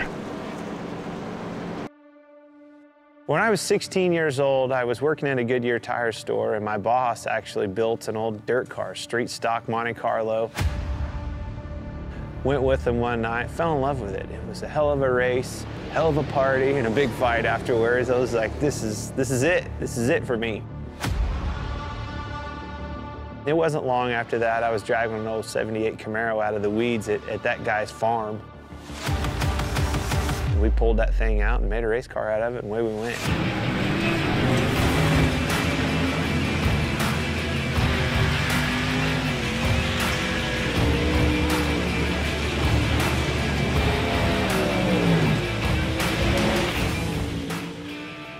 You know, I think a driver has more to do with the equation going back and racing dirt, whether it's a modified, a late model. You can do more with the race car. You know, the harder you drive.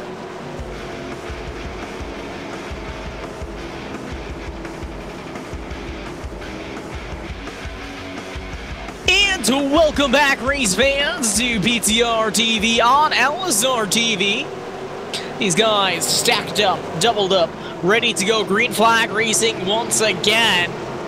We know these guys don't have to pit again. It'll be really interesting to see what happens. 07 on fresher tires by 1 lap. The iRacing official pace car is in the 48 on the throttle. Lots of tires been going on back there, but we're underway once again. Blasio got a good jump over the 07 of Route, and he was under a little bit of fire from the 49 of Colton Landez.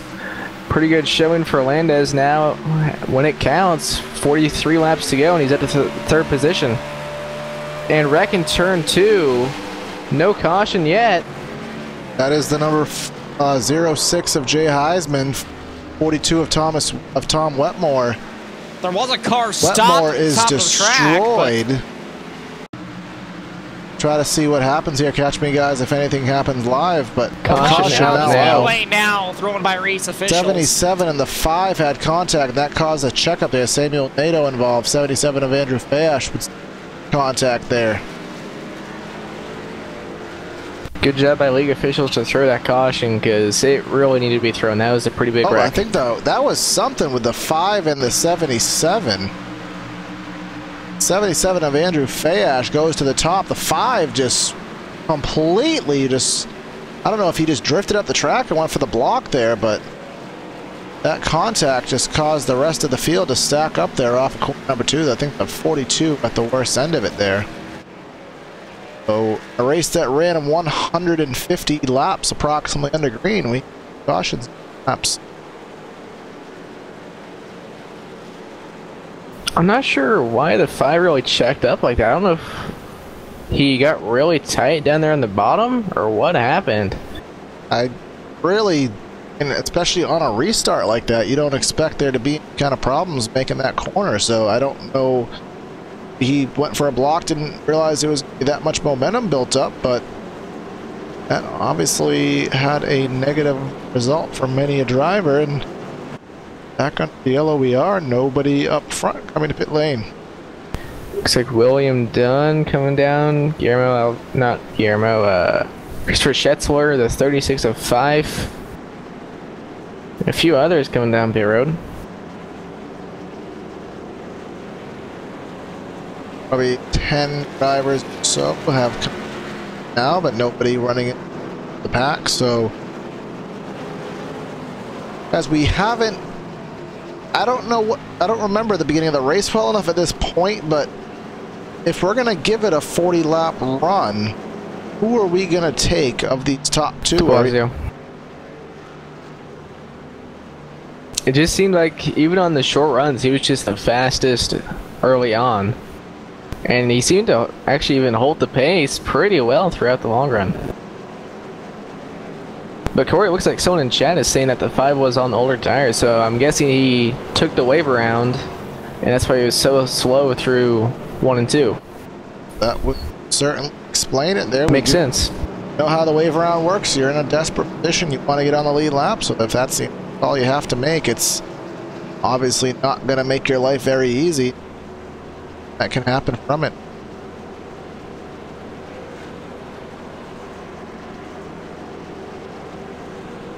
Of course, here, as we know, cautions breed caution, so we're now under 40 laps to go. This race could be turning into a little bit of a short run race, or perhaps get a nice run to the end. I'd be inclined to think that the intensity up more and more as each lap ticks by. That I would not be surprised to see yellow flags.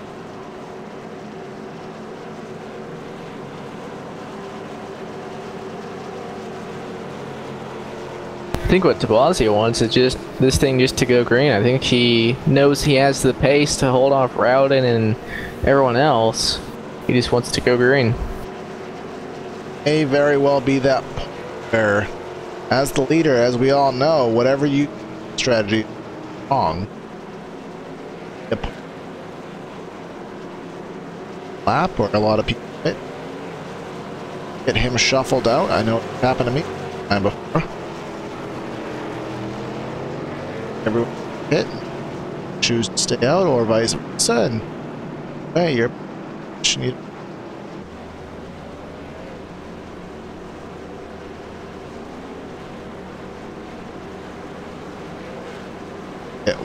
go the time by, at least, so we'll lights go out on the iRacing car, and then they do. We'll get doubled up here as we quad oval on lap number 162, 38 laps to go. It'll be 37 to the line. Get ready to get back underway. Adam de Blasio and Justin Rowden will lead this field back to the green. Colton Landez in third, Guillermo Alvarez in fourth, and then the rest of the top, or I guess the last car in the top 5, we got Todd Thomas, who I believe won last week. Should be an interesting restart for sure. These guys going to be stacked up, doubled up, ready to go back green flag racing. Are correct, Evan. It Todd Thomas.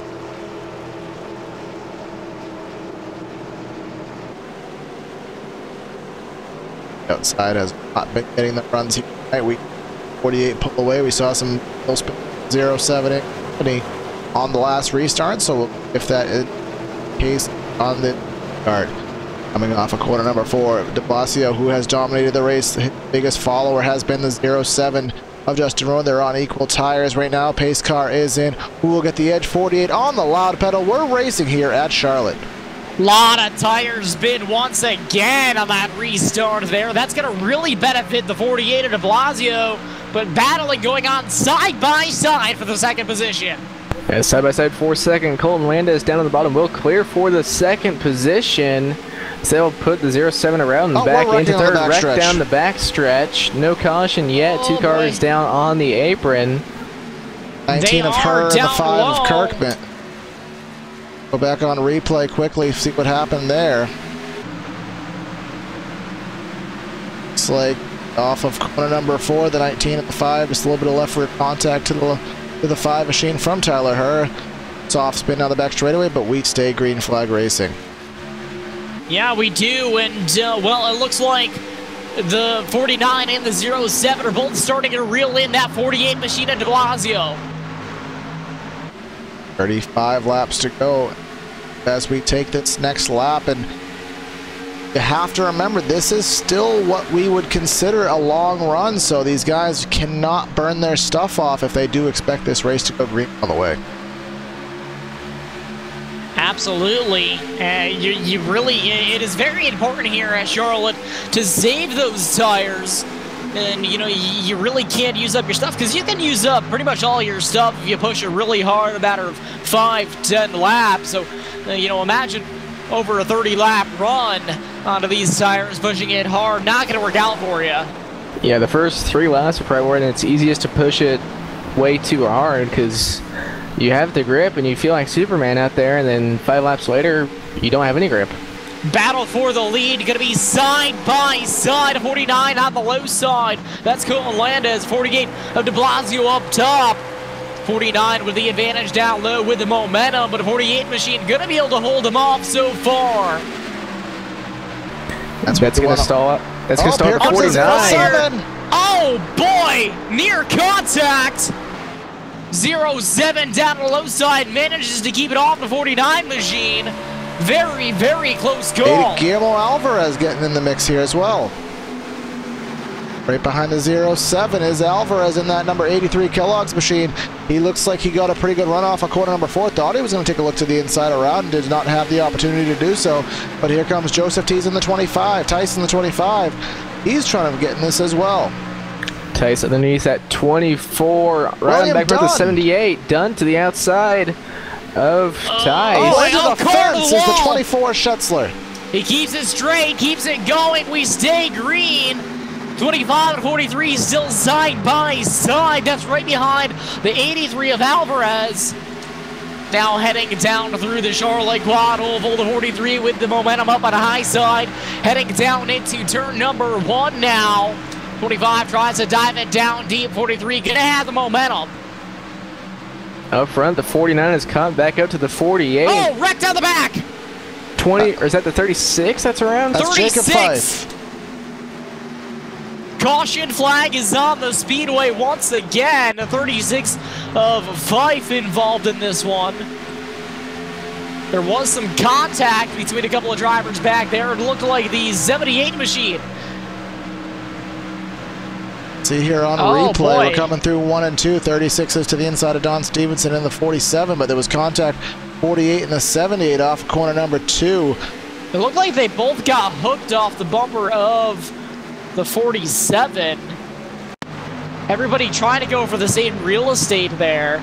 Yeah, after the 24 and the 78 made contact, the 47 was trying to run lower to try and get by them, and the 36 just came up not knowing it, the 47 was going to be that low, and then chaos inspired. Good job to everybody else for avoiding that wreck, though. Fife spinning down through the center of the racetrack. Driver splitting him left and right. So props to these drivers here. That could have been a lot worse than what it was.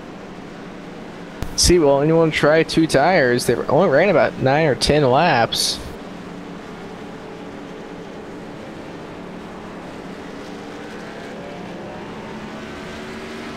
I wouldn't expect too many stops here, but what happens? Well, actually, that back.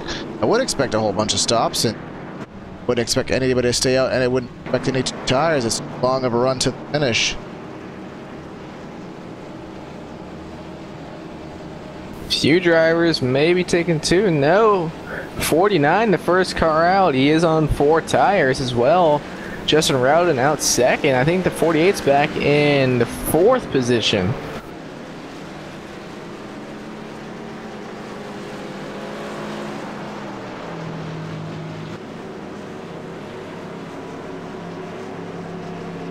I don't think that is not at all what the 48 of de Blasio needed.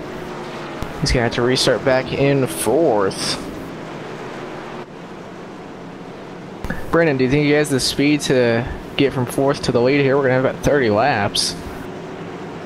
You know, it'll be. I think it'll be tough. But I mean, really anybody up in the top 5, I think, has a chance to get up there. We've seen some serious speed out of pretty much everybody up front so far. You know, you've got de Blasio up front. or who has been running up front all night. You got all the guys that have been running up front all night. It's just a matter of working through traffic. Yeah, because the issue for him is, at least on that 10-lap run, it looked like the 49 and 07 were a lot faster than he was. Because the 49 was getting ready to make a run for the lead when that caution came out. So that's going to be his issue right now. Yeah, and also we have to wonder how hard the 49 was pushing it and how much the rest of these guys were trying to save. You know, I don't... It's going to be a tough call because we really don't know what was going on inside of those race cars, but, you know, it should be interesting nevertheless. Yeah, it's hard to know who's saving something and who isn't, which they're definitely going to need to save some if this goes green to the end, because it's going to be about 26, 27 laps, somewhere around there to go, so they're definitely going to have to try and conserve at least a little bit of tire in case this does go green. Yeah, like, I mean, as I said before, you know, even you can blow through all of your stuff within a 5-lap period, 5-10 laps. And, you know, and as when you're on those fresh tires, as Evan, you were saying before, it's so easy. You feel like Superman, as you put it, and it's really easy to blow through your stuff quick, and all of a sudden your car starts getting tighter or looser, and at that point, everyone else is going to be blown by you. Yeah, if you run through your stuff in 5 laps, that still means you're going to have about 22 more or so, 21, 22 more of running way slower than everyone else. You really need to try and conserve your tires, but the lights are out on the pace car. We're on the backstretch. The 49 of Colton Landis will be leading this field back to the green with the 07 of Rowden to his outside, 43 of William Dunn in third, and then the guy that has dominated this race, Adam de Blasio, in fourth. Yep, so these guys will be stacked up, doubled up, ready to go green flag racing. Something that we've seen, well, something that I've seen quite a bit of from that 49 machine tonight on these restarts has been some serious tire spin, as well as the 07. So these guys got to get a really good restart here. The Racing official pace car makes its way into pit lane. On the throttle is the 49. Green flag is back in the air.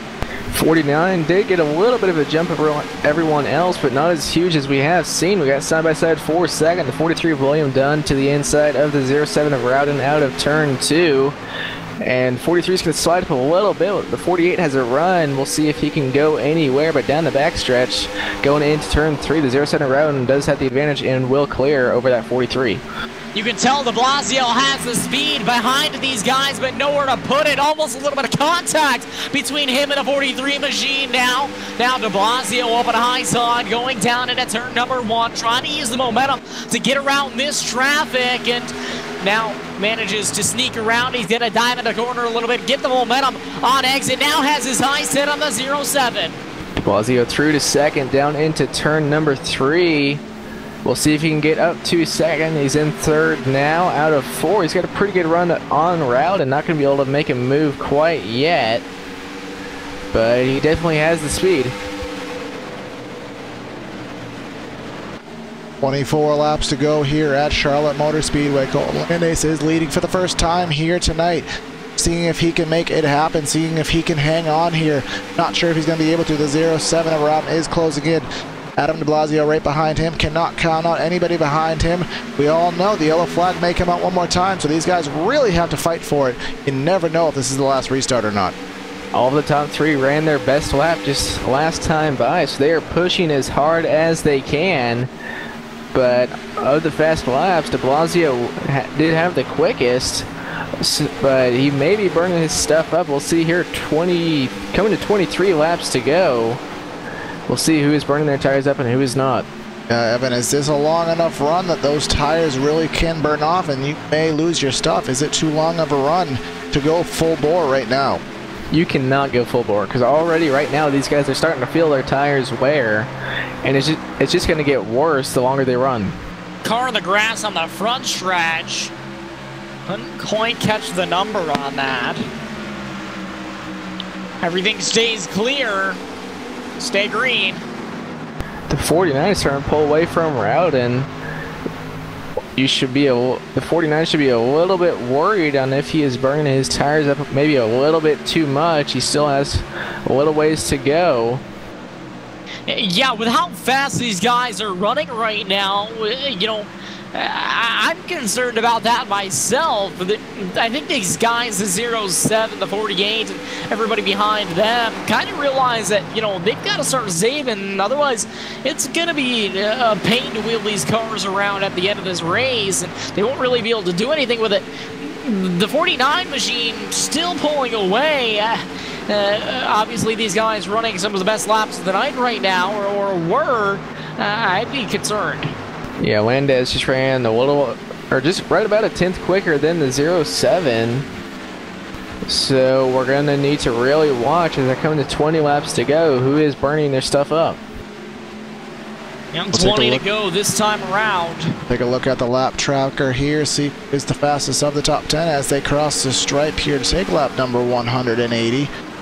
Landez with a 684 up front. Nobody else. Actually, I'll take it back. The 17 machine of Neil Froelich, the only other driver in the 6s. Everybody else 7s and mid-8s in there. So that 49 definitely has the afterburners on here when it counts.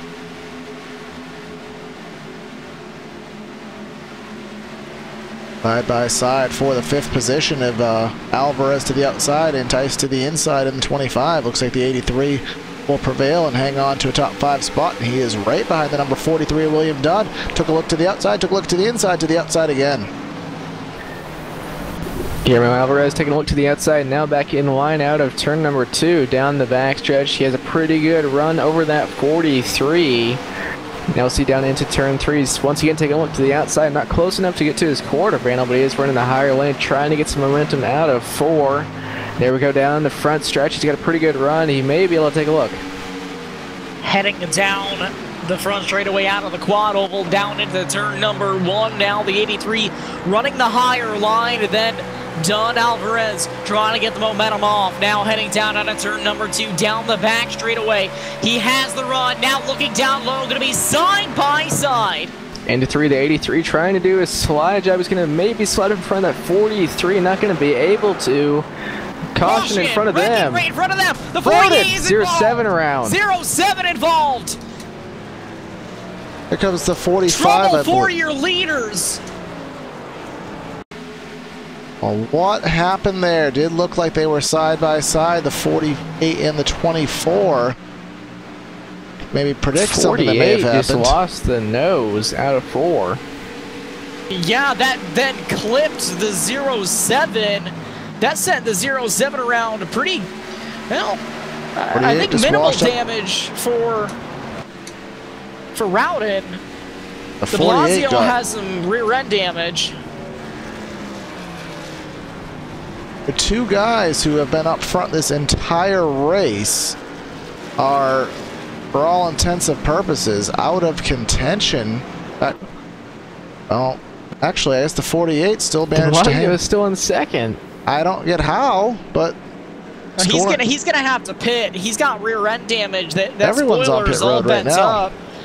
That's not gonna. He cannot fix that damage because he's gonna lose all his track position. He's just gonna have to race with it, which that's gonna hurt him. It's not too bad. It's gonna hurt him, but I don't think it's gonna kill his chance to win the race. Rowden has more damage than I thought. The 45 ended up sliding into him after the caution had come out, while he was still sideways in the track, and now Rowden just missed his pit stall. Schetzler on 2 tires. Rowden really being hurt even more than what he was. So, can we agree that the 48 got the scoring luck from the gods there, from the iRacing scoring gods to keep that 2nd position? Yes, he did. That just called him out of the race, and I saw him at the ladder in the top 10, but it gave him his position for, I mean, reasons we may not be able to describe, but as you guys mentioned, Schetzler in the 24 on a 2-tire stop has taken the lead, and I mean, that stop was only about 10 laps, and not too sure on the handling of that 24, but we do know 2 tires is known to loosen things up, so if he is driving a tight car, I mean, it could potentially help him out a little bit. So Landez will be the first car on 4 tires in the second position. Everyone else behind him also on 4.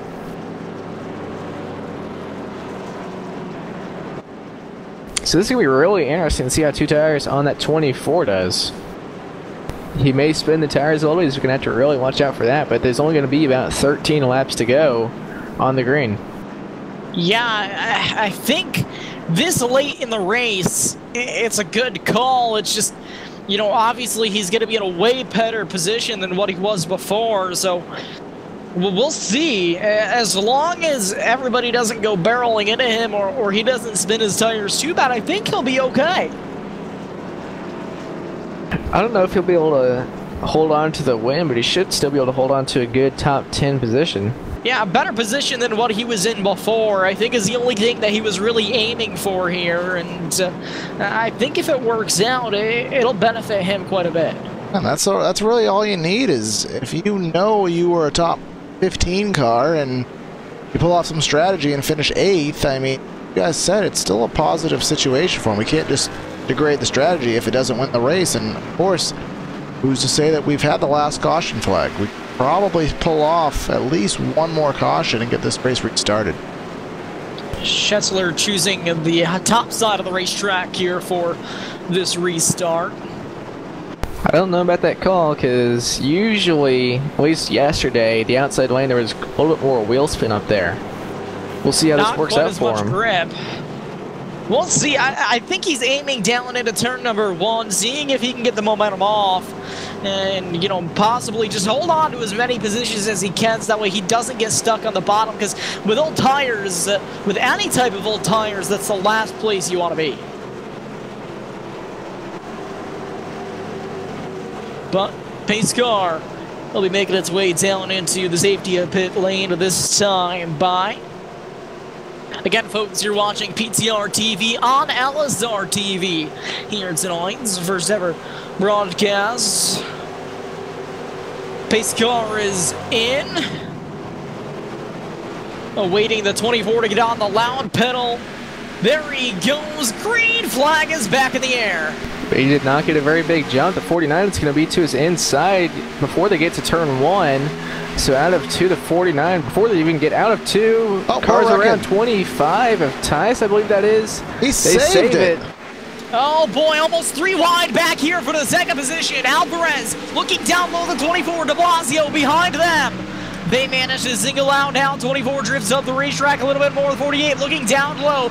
Right on that white line is the 48 de Blasio. That side by. He'll make it past the 24. De Blasio through to the 3rd position.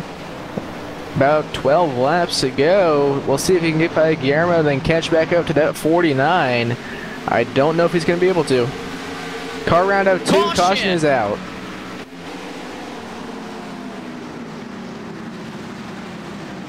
Looks the 94 of Allen Roll. Samuel Nato involved. As well as the 18. 94 was in the middle there of a 3 wide, it looks like, and might get a better angle of that. So he just had a bobble there.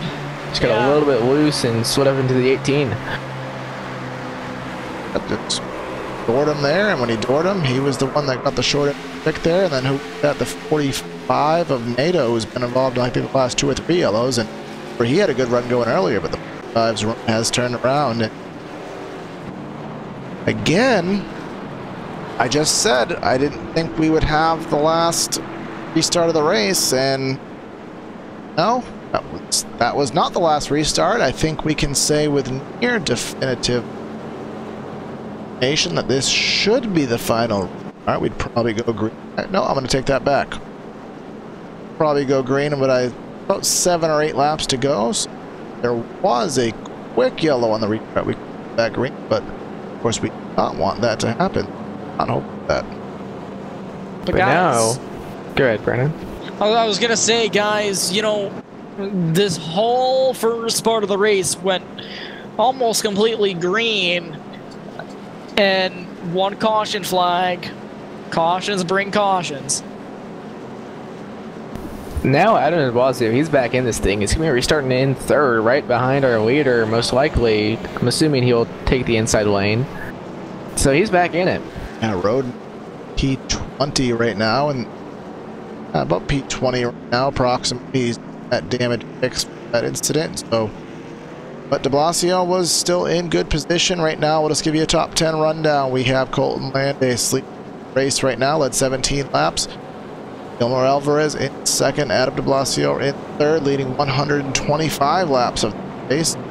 Schetzler in fourth. Remember, tires, don't 2 tires. William Dunn in fifth, Neil Froelich in sixth, Don Stevenson in second, Jacob Fife in eighth, Tom Wetmore in ninth, and then rounding out your top 10 here with 9 to go is Caleb Eisenhower.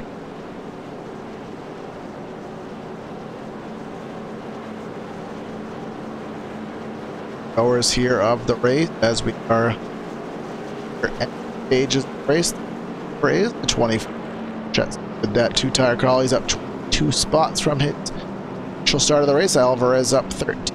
Have Dunn and Froelich up 12 spots. So guys up from their starting positions. Remember, we had a 30-car grid here tonight for the Integrity Racing League. We still have, I believe, 26 drivers on the speedway. Still, I believe, 24 of them on the lead lap.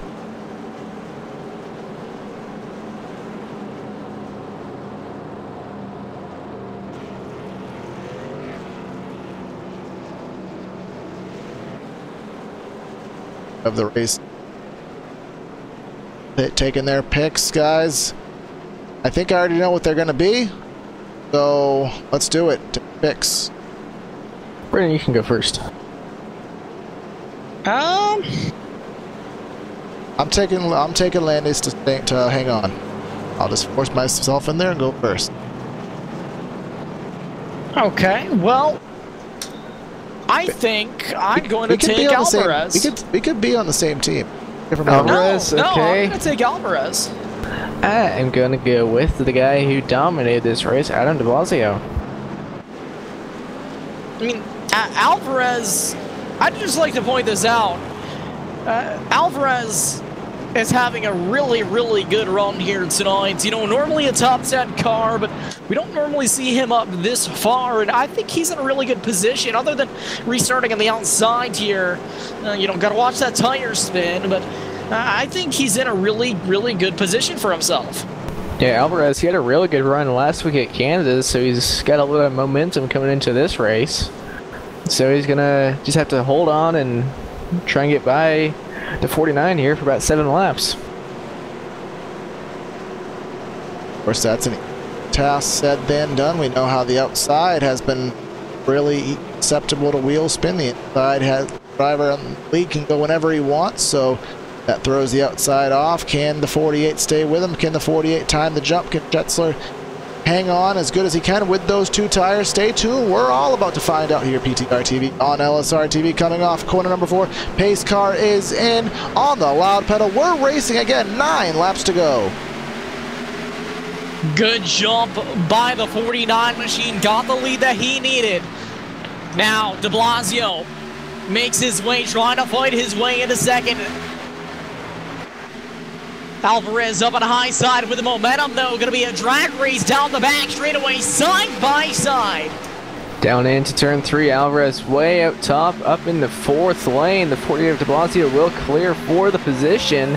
Now he sets his sights on that 49 of Colin Landis. Well, has to hang on as the 83 has a second charge coming to the inside with the momentum he got off of corner number 4. I don't think that inside lane is going to work for him at this point. 48 is going to have that momentum up top, but he's going to also have a 0.8 of a second deficit to make up here in only 6 laps. But the 83 has something going there on the inside. Alvarez clears down into turn 3, but the 48 fighting back on the outside out of turn 2, coming to 5 laps to go. I think de Blasio had a little bit of a bobble. They're down off of turn number 4. Nearly some 3 wide. Nearly some 3 wide right behind this. The 17 of Froelich, the 47 of Stevenson, the 43 of Dunn. They're all in a gaggle right behind this as we're still side by side for second.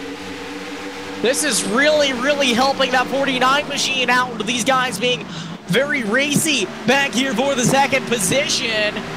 The 83 Alvarez still trying to find to get a hold on to the second position, this time across the line, I believe, as he does. Peter out to a 1 second lead as all this is going on behind him. Alvarez will cross right in front of the number 48 to try to take the second position over, and de Blasio will have to fall back in line. Here comes Don Stevenson in the 47, looking underneath the 47. Where did he come from? Now Don Stevenson taking a look under the 48 down in turns 3 and 4, but the 48 will hold on to the spot. Now the 36 of Fife wanted a piece of the action as well. He's up in the top 5.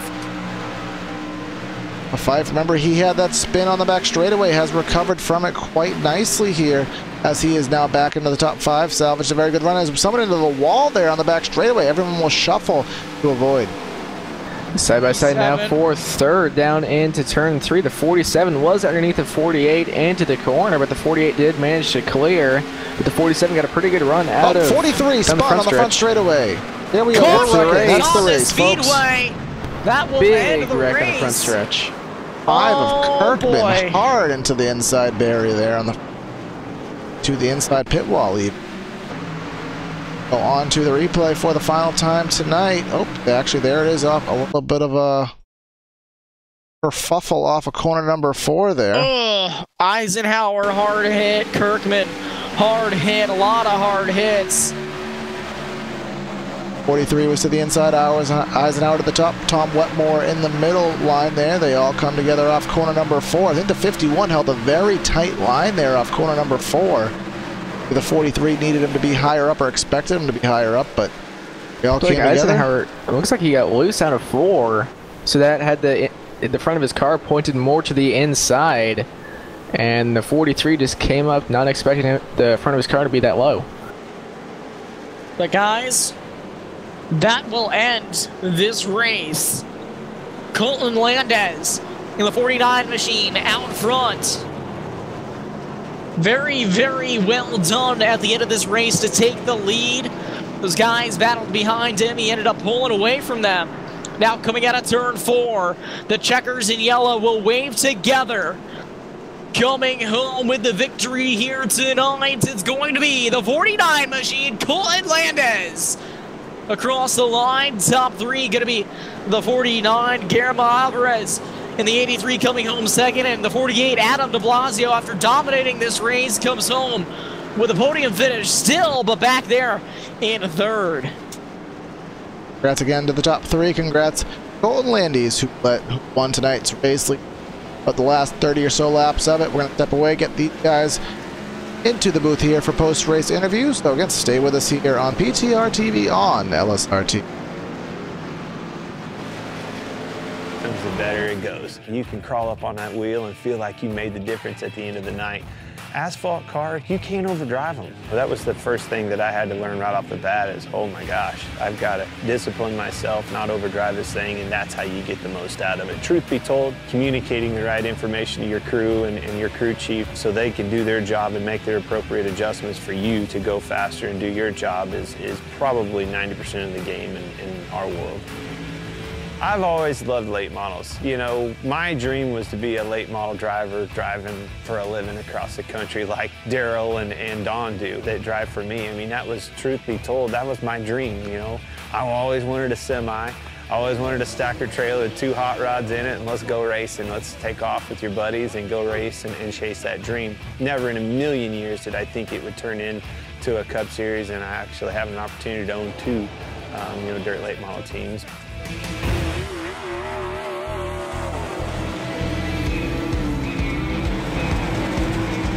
When you think of iRacing, you don't think of a video game. It's not. It's way above and beyond any of that.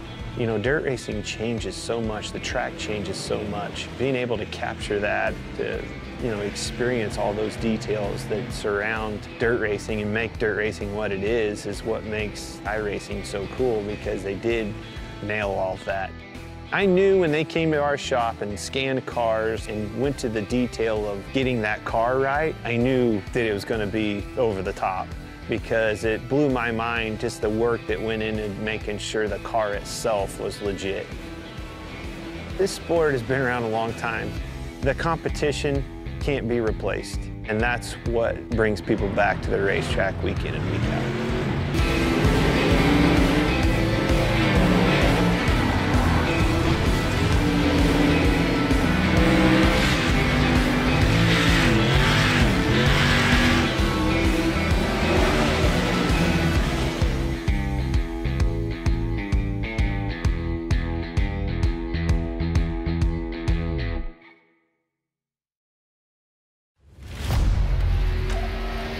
The yellow flag is out.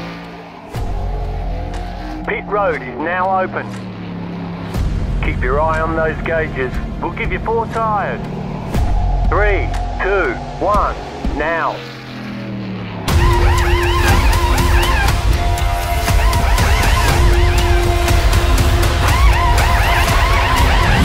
We're done. Get going.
Welcome back to PTRTV on LSRTV. Just finished up tonight's race, the Integrity Race League, the World 300 here at the Charlotte Motor Speedway.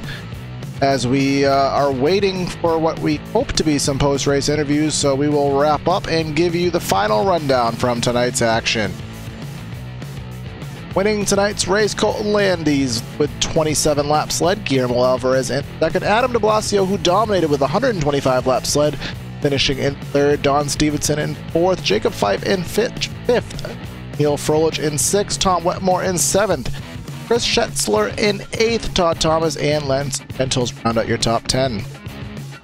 Then finishing in 11th was Joshua Campbell, and then Joseph Tice in 12th, Lee Pierce in 13th, Jay Heishman in 14th, Alan Roll in 15th, and the rest of the top 20. We got Cody Smith, Justin Rowden, Samuel Nato, Jason Miller, and Randy Fash around the 20th, rounding out the top 20. Finishing in the 21st position is William Dunn. Nick Tarabush finishing 22nd. 23rd was Brandon Kirkman. Caleb Eisenhower 24th. 25th was Tyler Herr. Kent Wetherill finishing 26th. 27th was Andrew Fayash. Greg Trego finishing 28th. That's finishing 29th was Bruce Ackerman. And Carson Middle rounding out the top 30. All right, that is the finishing order here tonight, and we do have, at very least, the third place finisher of Adam and Blasio ready for interview. Kevin Black will talk to. Yeah, so Adam, you came up with a third place finish here after absolutely dominating at least the first 150 laps or so. What are your thoughts after this race? Disappointed that I turned Justin. He's a clean racer, always fun to race with, and I got into him, so I feel bad about that. It looks like you kind of had that race won until that caution with 45 or so laps to go came out. Is that kind of what you thought too? Yeah, it was, I had 5 seconds on Eisenhower, and then it was a matter of if Rowden could catch me with 10 lap pressure tires, since I was doing 50 lap strat and he was doing 40 lap strategies, so just a matter if he would have caught me. Would have been nice to play out and see what would have happened. That strategy seemed to work for you pretty well. Did you kind of plan that coming into the race, or was it just on the fly? I actually decided to do 50 laps As I was practicing, I didn't see that tire fall off it was fast, but then it would plateau. So, in my opinion, it was a right call. All right, Will, is there anyone you would like to thank or give a shout out to? Yeah, I would like to thank Jacob Fife for putting on the league, you guys for broadcasting it, my teammates at Rapolo Brothers Racing, Joseph Tice, Trevor Rapolo, my brother Eric de Blasio, Bruce Ackerman, and Carl Shed, my Road to Pro sponsor Silent Empire, my Fourth Gear Gaming community friends, and yeah, I think that's all, but most of all, once again, sorry to Justin Rowden. I got into him. There's no excuse for that. I got on the gas pedal too soon, and it drifted up the track, so that one was on me. All right, well, probably definitely not the finish you wanted after waiting most of this race, but congrats on your third place finish, and thanks for talking with us. Yeah, thank you. Your third place finisher, rather, of Adam de Blasio, and unfortunately we don't seem to have anybody else on standby to talk to here tonight, so we'll wrap up coverage here tonight, and Brandon will lead us off. Yeah, just thanks to our whole crew here on PTRTV and LSRTV. Now, our first night here with PTRTV on LSRTV. So, special thanks to our whole crew here tonight. Corey Silva, Evan Black, Joe Chris behind the scenes.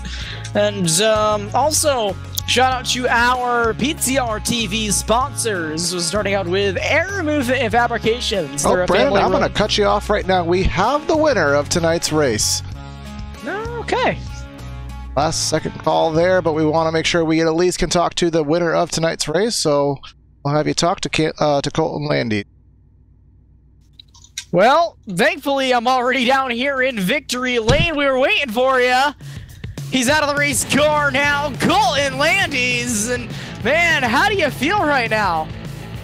I feel really good. That was a fun race. I'll admit I was a little bit lucky there, the way it worked out, but I'm sort of part-time here this year, going to college and all, and this was my first race back for a long time, so it feels pretty awesome to get back with a win.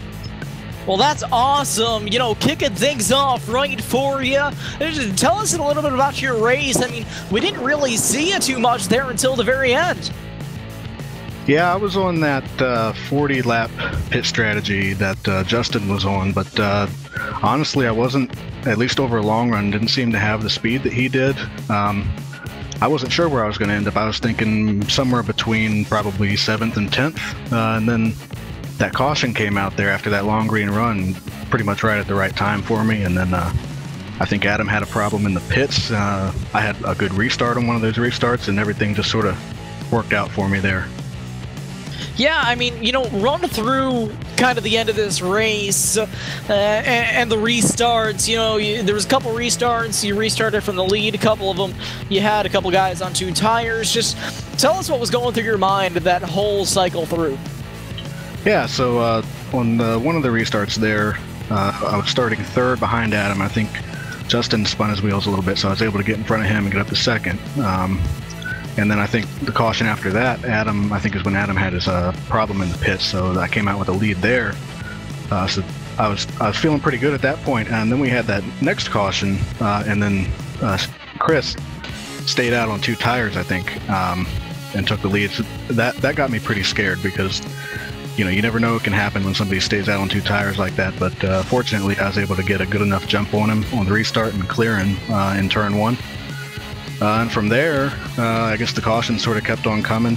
And, you know, that last restart, when I saw Adam and Guillermo start to battling there, that's when I felt really confident and just, it's awesome to get this win. It was lucky, but I'm so glad it worked out for me. Well, awesome win here tonight. Is there anyone that you'd like to thank, give a shout out to? Yeah, I'll give a shout out, first of all, to Jacob Fife and all the admins here at this league. been running this league for a while, and I've been missing it this year. I haven't been able to run full time, and it's definitely by far my favorite league. So I want to thank everybody here. And I'd thank my team. I'd thank my sponsor, Cessna tonight. They build great airplanes, and just everybody for a great race tonight. Well, awesome job once again, ladies and gentlemen. Your winner here tonight from Charlotte Motor Speedway, Colin Landis. All right, thanks, Brandon. All right, so we're going to take that again, Brandon. We already gave you the final results. That is your winner. And now, without further interruption, our closing sponsor shoutouts. Well, let me just run out of victory lane real quick. Yeah, so continuing with our channel sponsors, Air Movement Fabrications, a family-run business formerly established in 2012. With over 25 years of experience in the ventilation industry, they offer a wide range of services. This includes ducting, ventilation, extraction, and canopies. If you're in the Nottingham, UK area, Air Movement Fabrications is a ventilation service to trust. Also, Cruz Custom Graphics, custom racing shirts, Euro cars, paint schemes, and much more. From local racers to big race teams, we've got your back. Based out of upstate New York, Cruz Custom Graphics is always P1. Also, iBog iRacing Broadcast Overlay Graphics, custom graphics, coding, and theme design for iRacing's two main overlay systems, ATVO and IRTVO. If you're a broadcast company looking to make your channel shine with custom overlays, talk to Jason Allison with iBog iRacing Broadcast Overlay Graphics. Also, be sure to check out Track Cams for Gourmet, all of our cool track cams here that we use on with PTRTV's coverage. Here, you can just visit him at trackcams22.com or facebook.com/trackcams. That is a broadcast here. PTRTV on LSRTV. Completely have to wing this because I don't have my normal script ready to be able to say. But thanks for everyone tuning into the first ever PTRTV on LSRTV broadcast. You can catch the very same thing tomorrow night. It'll be the American Sim Racing Association. We'll be covering that on Tuesdays, and of course on Thursday on PTRTV Rivalry Racing League, on Friday the Hardline Racing League, and of course you want to stay tuned for all the regular content you are used to watching on LSRTV. Glad to be working with them and unifying the channel under the big name of LSRTV, and it'll be a good time, so make sure you don't miss any of the action. Signing out of the booth here tonight is Corey Silva, Evan Black, Brandon Kreutz, and we had Joe Chris helping us behind the scenes. Have a great night, everyone, and we'll catch you next time. Have a great night, everybody. And we'll see you tomorrow.